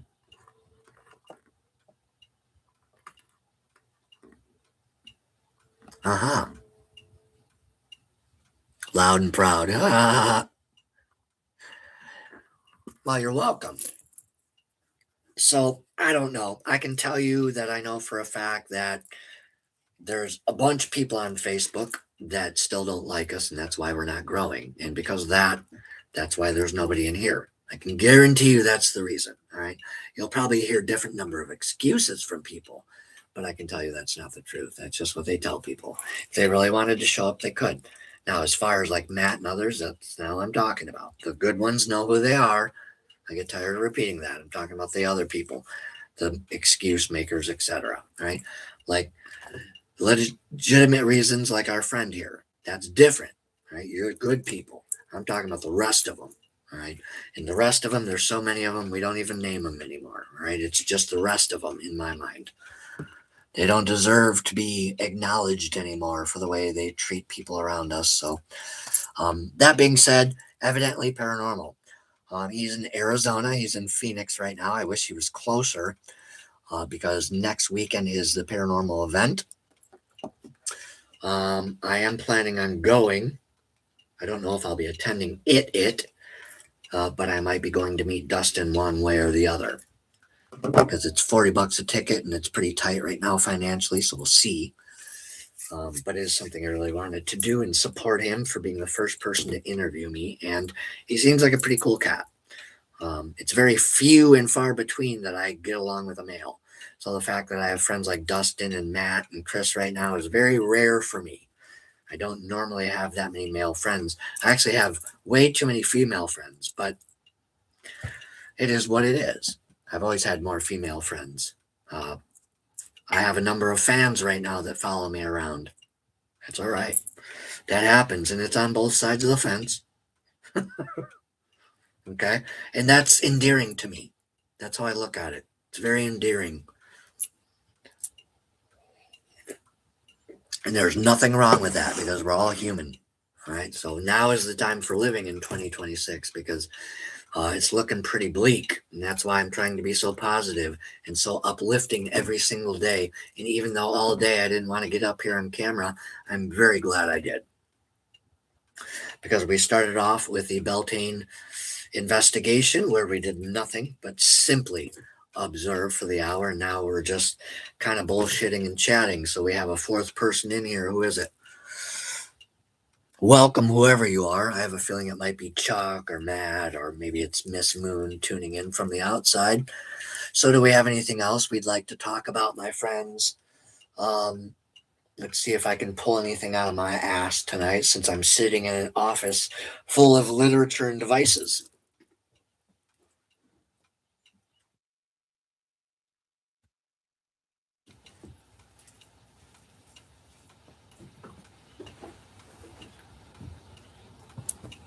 And just for kicks, we'll turn him back on.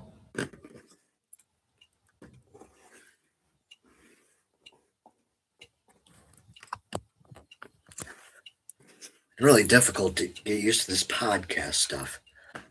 At least for me, it is. All right, so it's up. Let's see if we have any questions. Nope, no questions, no comments. Okay, what else can we do today? Meditation and centering.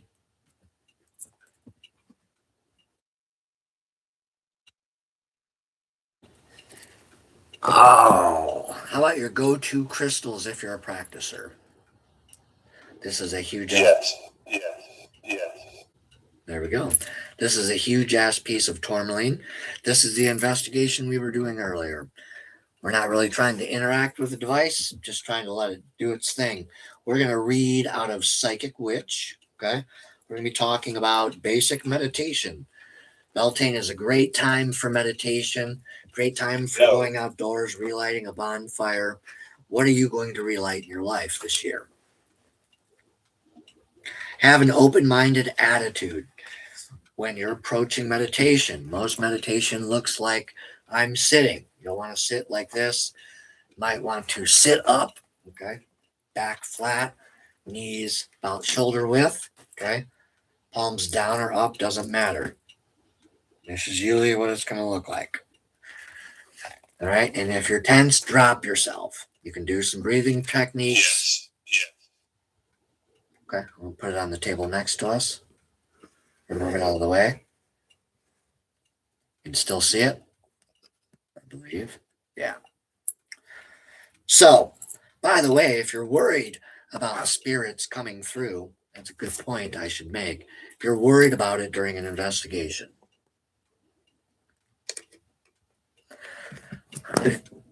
this is something you could do. Is you could put this is something I carry in my pack. It's a stand for this. You put it down in a hunt, and that way it's not sitting in water. It's not going to fall over. It's a flat surface. Seems a little silly to some, but whatever. So you could set a piece next to it. All right, you can't see it yet, but there you go. So what that does is that will make sure nothing negative comes through that. All right, so only good comes through the epoch box now as we continue conversating about meditation. You have to have an open mind to approach meditation, and that's the biggest obstacle we overcome. Meditation is a form of relaxation. If you can get your brain to relax, your body will fucking relax. All right. And right now, most people don't know how to relax. They're worried about the government. They're worried about gas. They're worried about food. Yes. They're worried about this. They're worried about that. I'm sorry. I didn't mean to flick you off. I meant to do that. The world's just turned up and it's too loud right now. So, meditation is the foundation of all psychic ability. And in this author's opinion, all acts of magic. Shout out to Mr. Matt Horan. I don't know you personally, but I think I'm friends with you on Facebook. Blessed be, brother. Blessed Beltane, if you ever watch this. By learning to relax human beings, and by doing breath work, human beings, we can quickly shift our brainwave state and level of consciousness, which puts us in an altered state that allows us to receive information and perceive energies more readily. Why, you ask? Because meditation teaches us about how our specific minds work, how to focus it, and how to direct our personal awareness and therefore our will. Meditation is the greatest tool to direct and enhancing your psychic ability and your magical practice. Step number one, period, to any positive practice is meditation. That's why it's so widely renowned. Meditation. But I ain't got time. Yes, you do. 5 minutes. 5 minutes. That's it. 5 minutes. Start there. Spiritual kindergarten. That's what we call it in recovery, and that's what I call it in the Brotherhood of Male Witches for all the new hats. Okay? Is they're learning a new spiritual kindergarten. What does that mean? They're learning from the ground up. Right? When you're in kindergarten, you're learning how to do a circle and write your name. Yes. So that's where the term spiritual kindergarten comes from. We don't know where everybody's coming from on planet Earth on social media. I can't shake your hand. I can't crawl in there and see and get your energy for real. So I have to keep it basic all the time in the Brotherhood of Male Witches because there's not enough people that tell us what they are. They just bitch a lot in there, but other than that, they don't tell us Luciferian, Satanist, I'm Coven, I'm Garden. We don't get much of that in there. Okay. Thank you, Mr. TZ. If you're just tuning in, then this is TZ. And TZ likes arguing with me, and I like arguing with him. What the hell are you talking about? I'm not even talking to you, man. Are you okay? Sorry, I didn't mean to be rude. No. He's not okay. I'm sorry. Did I hurt your feelings? Do you want a hug? He doesn't like sarcasm.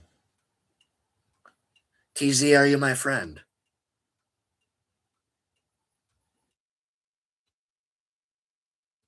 Maybe.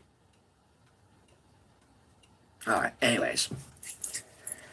So, my friends, it does argue with me, though, doesn't it? It's not me. He started it. Sorry, TZ. I threw you under the bus, man. I'm sorry. Come back. We want you to come back. But no, this was a fun live.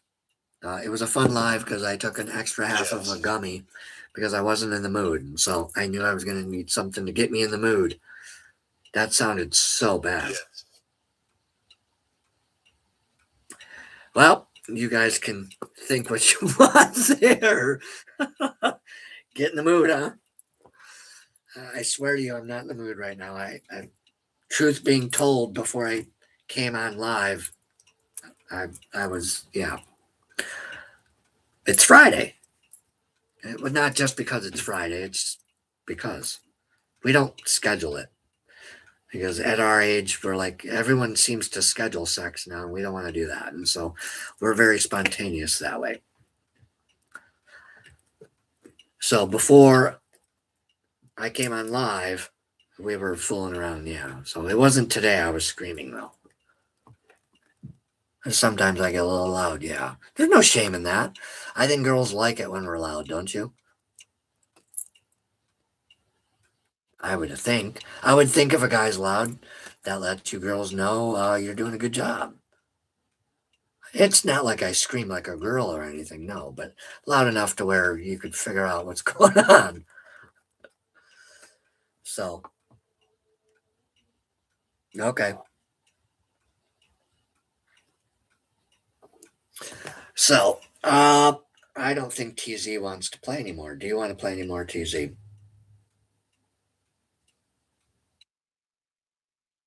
No. I also have this microphone. I'll try it tomorrow. Yes. Thank you. I'll try it tomorrow. It's for podcasting.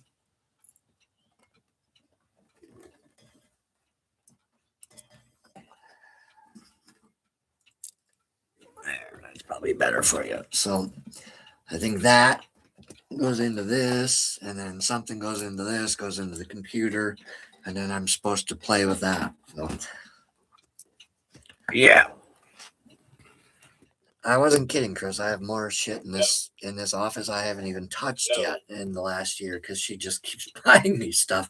I'll show you. She got me this wood graver printer attachment, Yes.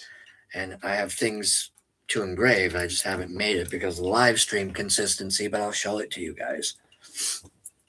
No, no.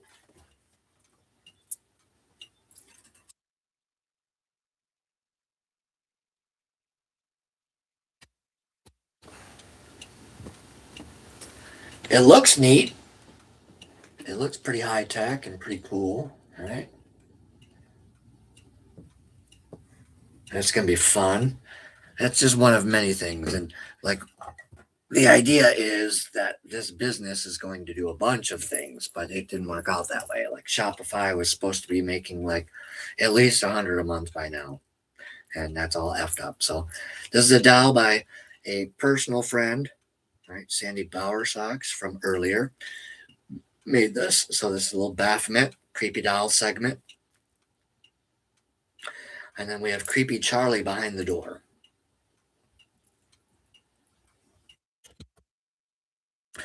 I figured tonight would just be a nice loungy live, and everybody would just chillax. I don't even know if that's a word anymore. I'm probably way outdated. But we have TZ here. You guys can't see him right now, I don't think. Turn him down. There he is.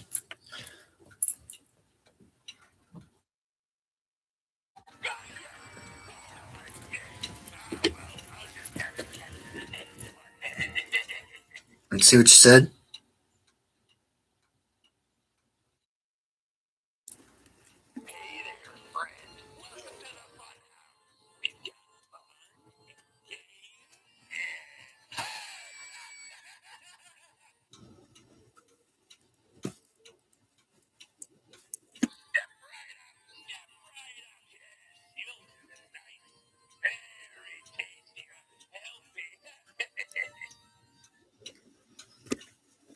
Yes. Yes.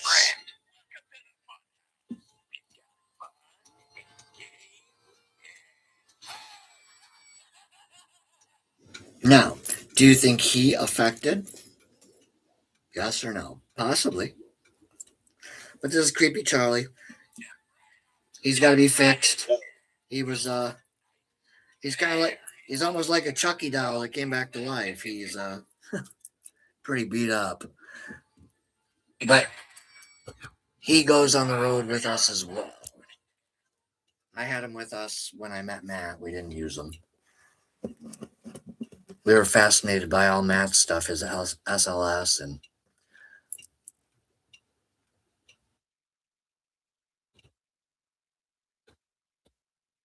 see, people like creepy dolls. I noticed that. We have a few more too. We have the voodoo dolls back on the wall. Right. Should see them. This way, right there. So there should be two voodoo dolls hanging back there. And I have another candle holder. I think I have a Ouija board up there. There's the haunted clock that Chuck Averott is just so fascinated with. And I have my gorgeous brand new one that I fucking broke. Let's show you guys. So I broke it. I broke it behind the clock there. So it is a gorgeous clock. I might actually pay somebody to come fix it for me. That is a $700 to $900 grandfather clock in that condition. I broke off the little piece that makes it start. And true to bias fashion. But for a $30 Goodwill find, like I said, this is like a magic Goodwill. I would tell people to cross state lines to check this one out. It is Yes. that good. Like some weeks I go in and I get 15 to 20 candles, and then the next week it may not be candles. I'll find something else. It's just wild. In fact, that was one of my first finds. No.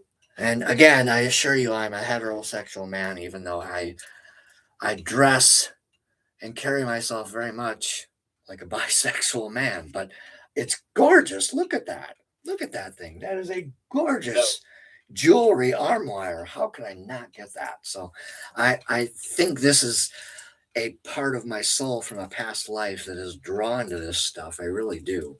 That's a great topic to continue with since we're paranormal investigating. When it comes to reincarnation and past life skills, I've I've heard that I've been a priest of sorts in many lives. Another one said my energy is very vampiric. All right, so I go along with those two as well. It seems to track at least how I feel and how I carry myself. Now, I'm pretty sure most people don't view me as a leader, but it is what it is. I carry myself as somebody who tries to be a professional, and that's why I talk very little. Thank you. Chucky is a ghost box, so he goes where we go. Ah, cool down. Yeah, that is creepy Charlie. You have that stuffed animal? Really? Interesting.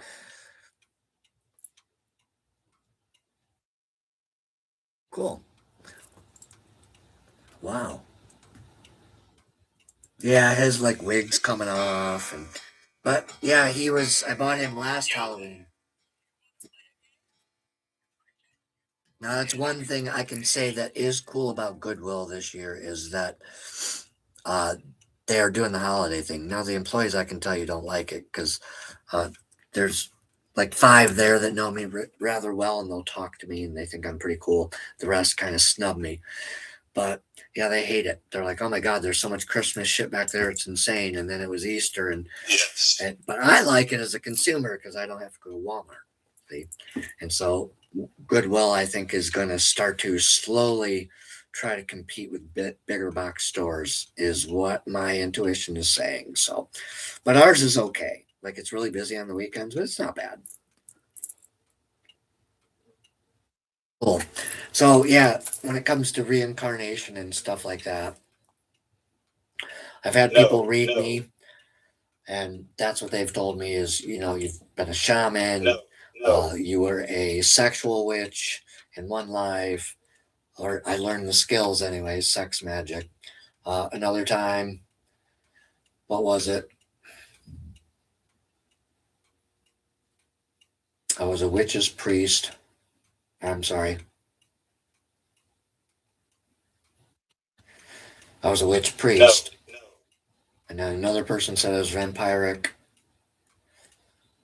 And another person, can't recall. But it's all been odd. Not something you'd expect from a normal reading. It's all been odd readings for me. I've gotten readings from people. I'm like, I sat down for a reading. The first thing you said was vampiric, or you're in a room, you have a crowd of people behind you, and it's not what I expected. So, aha. Well, maybe that's what it is.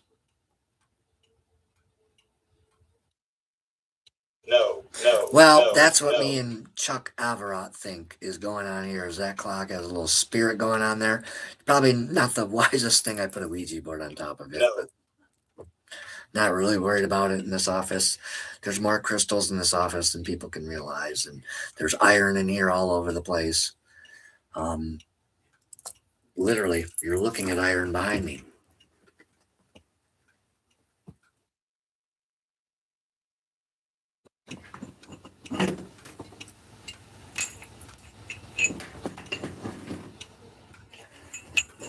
Stigmata, anyone? Now, I took this just because I could. Not sure what I'm going to use it for. Maybe I'll put it through a big board one day and bolt it on the other side. I don't know. But it's good for a paperweight. I don't know. I'm drawn to iron in the last year. I'm drawn to timepieces. Yes. And I'm drawn to this wood style. This older, almost, yeah. Not sure. But I'm going with it. I like it. So there you go. And then it's awful. Also, too, it's in case if I get in a fight. I come in here, and this is better than brass knuckles because it adds 2.5 pounds to my fist. So as a little guy, you learn how to fight smarter, not harder. Iron is good for, since we are paranormal investigating still, I keep forgetting it's on because tonight we're doing nothing for our investigation. Absolutely nothing.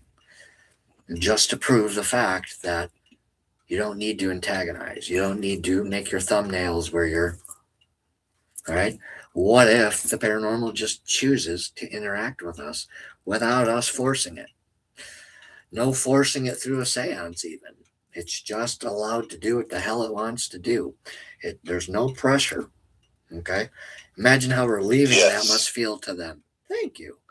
He agrees. It's so relieving. Leave us alone. Stop kicking our door in.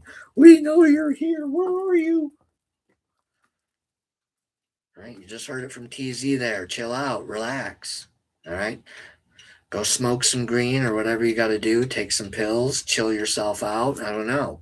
But you heard it from the spirits here tonight. People are killing them. The guys are killing them, and they're already dead. Ha ha! Ha ha! I didn't mean to tell that joke. It just came out. I didn't mean to do that either. Interacts with us, yes. Railroad ties is a good sign. I like that. Now, how would I know an item is cursed at a thrift store? I would assume it would kind of be like a pendulum, right, Nikki? And I would be attracted to it. Yes, it would. See how it argues with me? What do you mean, dude? Of course. Or am I arguing with machine? Or I'm doing it for the engagement because it adds humor, all right, in a very unhumorless world right now. Yes. Right, that doesn't make any sense. In a humorless world. No. Yeah. You gonna tell me no again? I dare you. I dare you, tell me no again. No? There we go.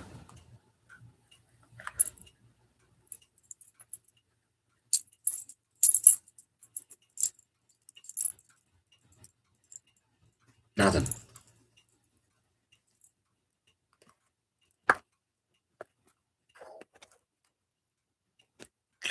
Okay.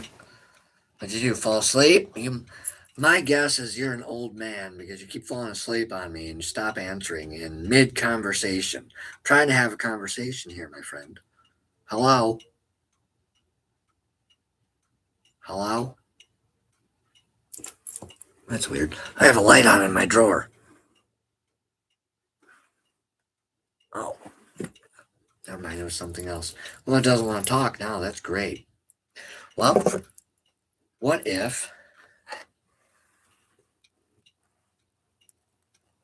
There it is. How about the crystal? Is the crystal going to make anything happen? No.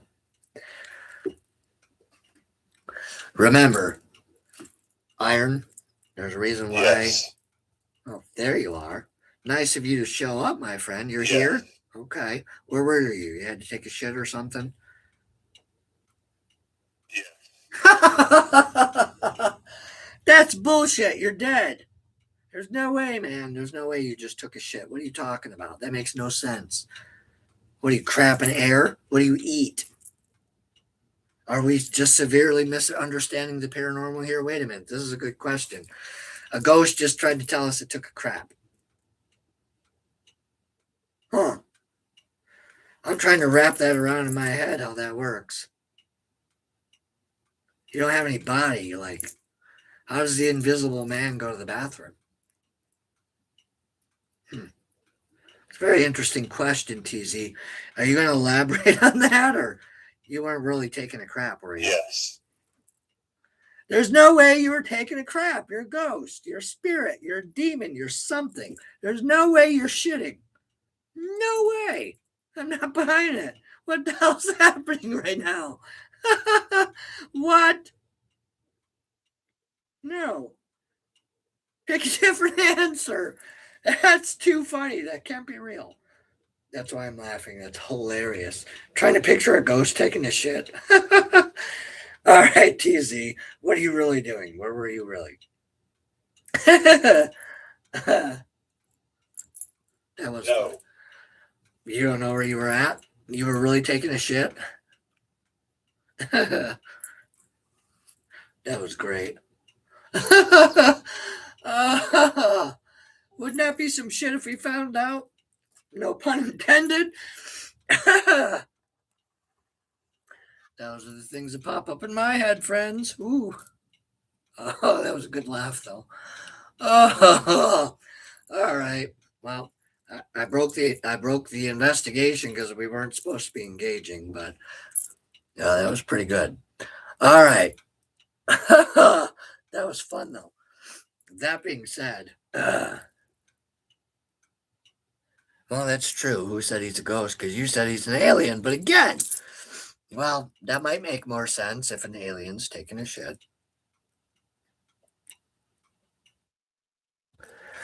Yeah, I don't have. Well, where is?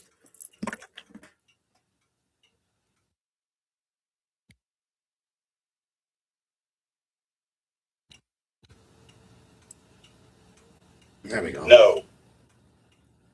Let's see what we get. Of the sea.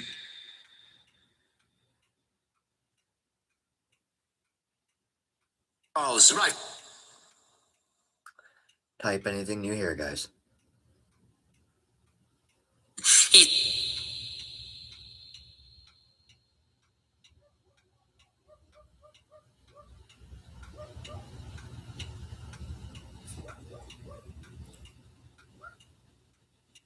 TZ. We have an extra device here for you to talk with. God, that was funny. Oh, I enjoyed that.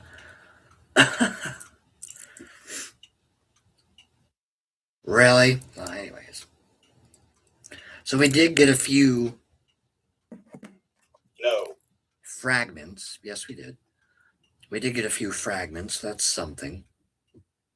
Overall, not bad, though. That was very cool. Nice suggestion. You could tell I'm tired. It's the end of the week. Yesterday took a lot out of me. Doing free live streams was nuts. And I calculated 6.5 hours of talking time. So there's scripts that go into that. I have to think about, the type of titles versus yesterday's titles. I always try to make sure that yesterday ties into today. So it's a continual loop. And then that way, when we get to Thursdays, everybody's all on the same page still because it's all continuing. Thursdays is where we take and these hunts and this data that we're getting, we'll take the field manual out on Thursdays. And there is a field manual right here.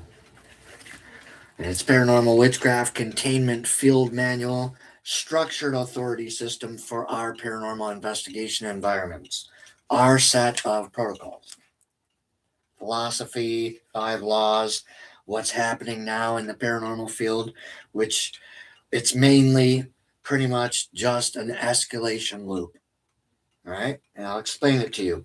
Escalation occurs in the mass public when emotional dysregulation interacts with environmental ambiguity. That's all we're seeing on social media, I'm sorry to say.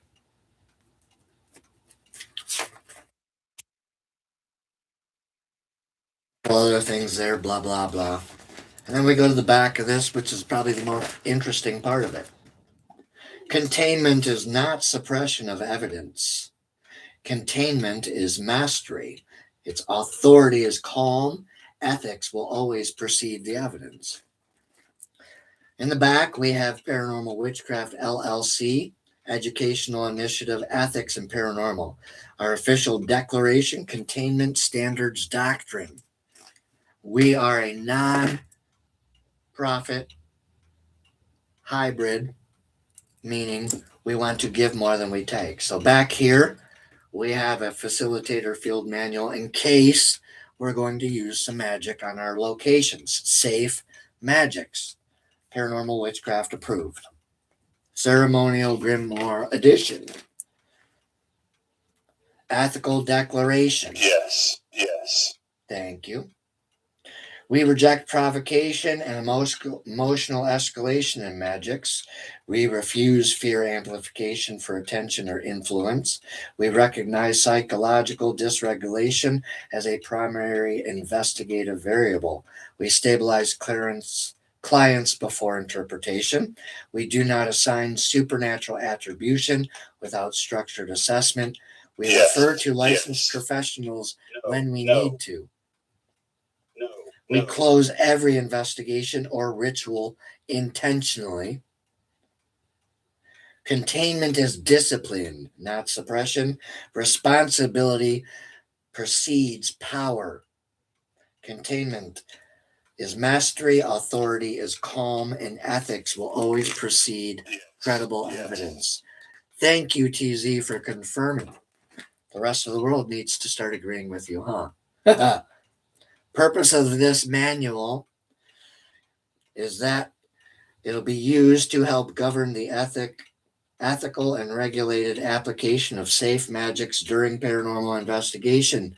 It exists solely to prevent escalation, psychological contamination, narrative inflation, and adrenaline distortion. Regulation before revelation, context before conclusion, closure before departure. Yes. Thank you, TZ.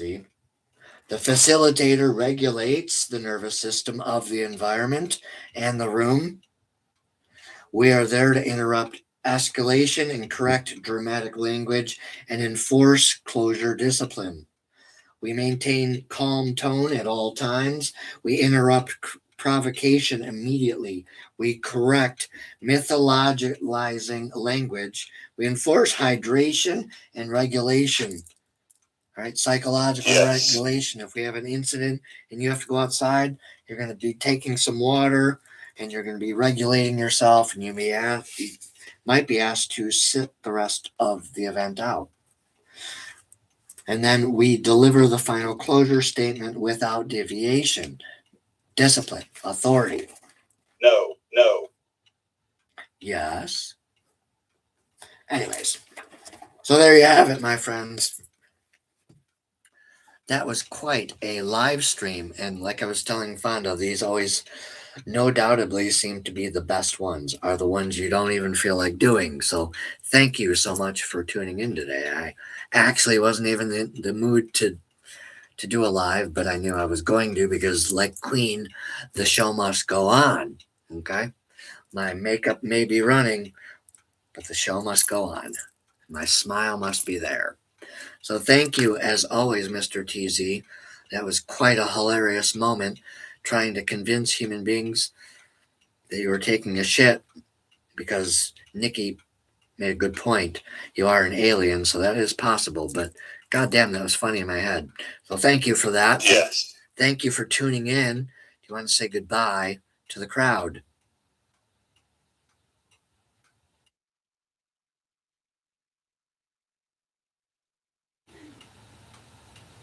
All right. Blessings, my friend. Boy, that was fun, guys.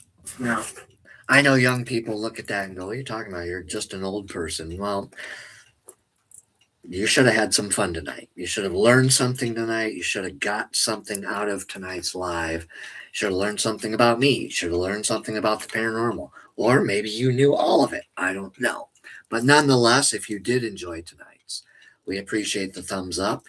Consider sharing with your friends and family and like minded folks on all the other platforms and let them know we are looking for subscribers.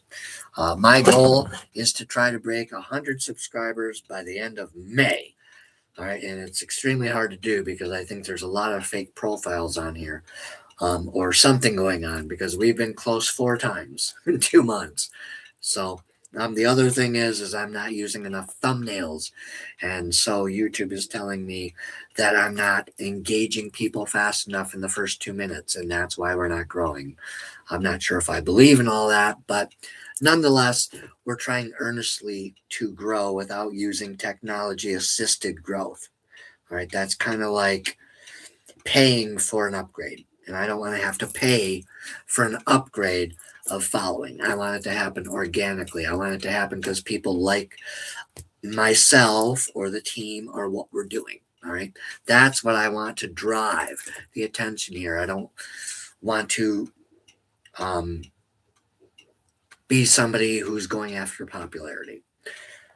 But I also do know there's more than just a few people out there who would be interested in this. And so that's why I'm starting to ask the audience members, now that we have more than a few attending, please share on all the platforms with like minded friends and family and encourage the subscriptions. That really helps us.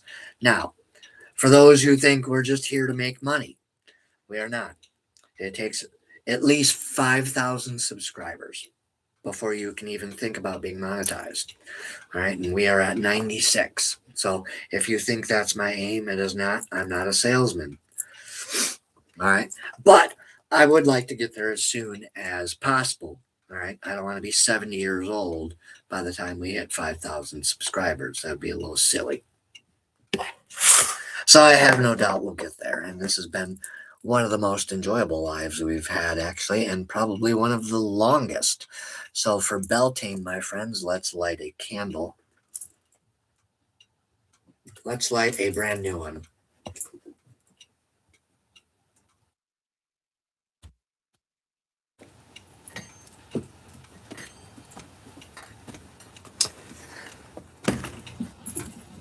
And that way, you guys can enjoy a little candle as we close her up. Lord knows I have plenty of them. I have them on the floor. I have them in a footstool. Another thing I have is a pile of wood in here. I don't know if people would believe me unless I showed them, so let me show you.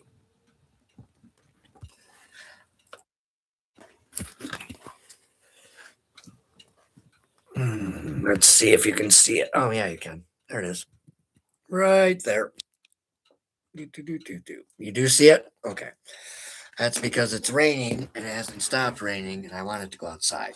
Because that's where it belongs, is out there by the garage, but it's raining. So I will have to build a little roof over it so it doesn't get wet, but it's meant to go outside because we don't have a fireplace in here. Or I suppose I could leave it at the foot of the clock there. I don't know, I guess. And so I have some maple, and I have, what else did Ash say it was? Oak. So there's oak, there's maple. Yep, it's pretty cool. It was very cool. So as most of us are lighting Beltane bonfires today, or lighting a candle in observance, or doing even a little ritual, if you will. Okay. I thought it'd be something that we could do on our way out of the live stream. I didn't expect to run over 2 hours. I apologize. Oh, lights are off. So that being said, my friends, happy Beltane to everybody out there on planet Earth. Whatever you're lighting or relighting in your life, we wish you blessings on that in the coming year. We are all waiting for summer solstice. All right, we're getting there. It's been really weird the past couple of years how winter seems to be struggling with spring and spring seems to be struggling with summer. But So, as I bid you all adieu, there might possibly be lives this weekend because I think it might help the channel grow better. Now, I have to explain this before I leave. So, when we go on vacation, which will be May 24th to I think June 6th, we're going on a 2-week vacation. Okay. And I don't know. I'm going to take this with me.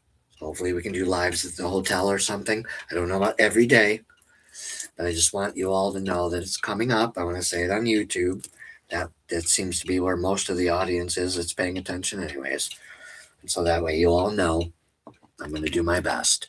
Maybe it'll be something like we did in Gettysburg where we got 1,000 views. I don't know. So that being said, my friend, I wanted to remind you that is coming. Lady works hard, and she does roughly 145 hours every 2 weeks. So you can break that up into 2 weeks. That's a lot of hours. She's a little workaholic. She's a little beast. You wouldn't know it looking at her, but redheads they're interesting species of females. I'll tell you that. And I don't think I would ever go back if I was younger. If I was younger, I would go back and start with redheads. I was missing out, man. Redheads work for me. So that being said, it's been a phenomenal live. Blessed Beltane to everybody. I think we've talked about everything I could possibly think of tonight. And in between all that, we were doing a very unabrasive ghost hunt. So just to show the world that sometimes, just sometimes, paranormal just happens if you just allow it. Thank you.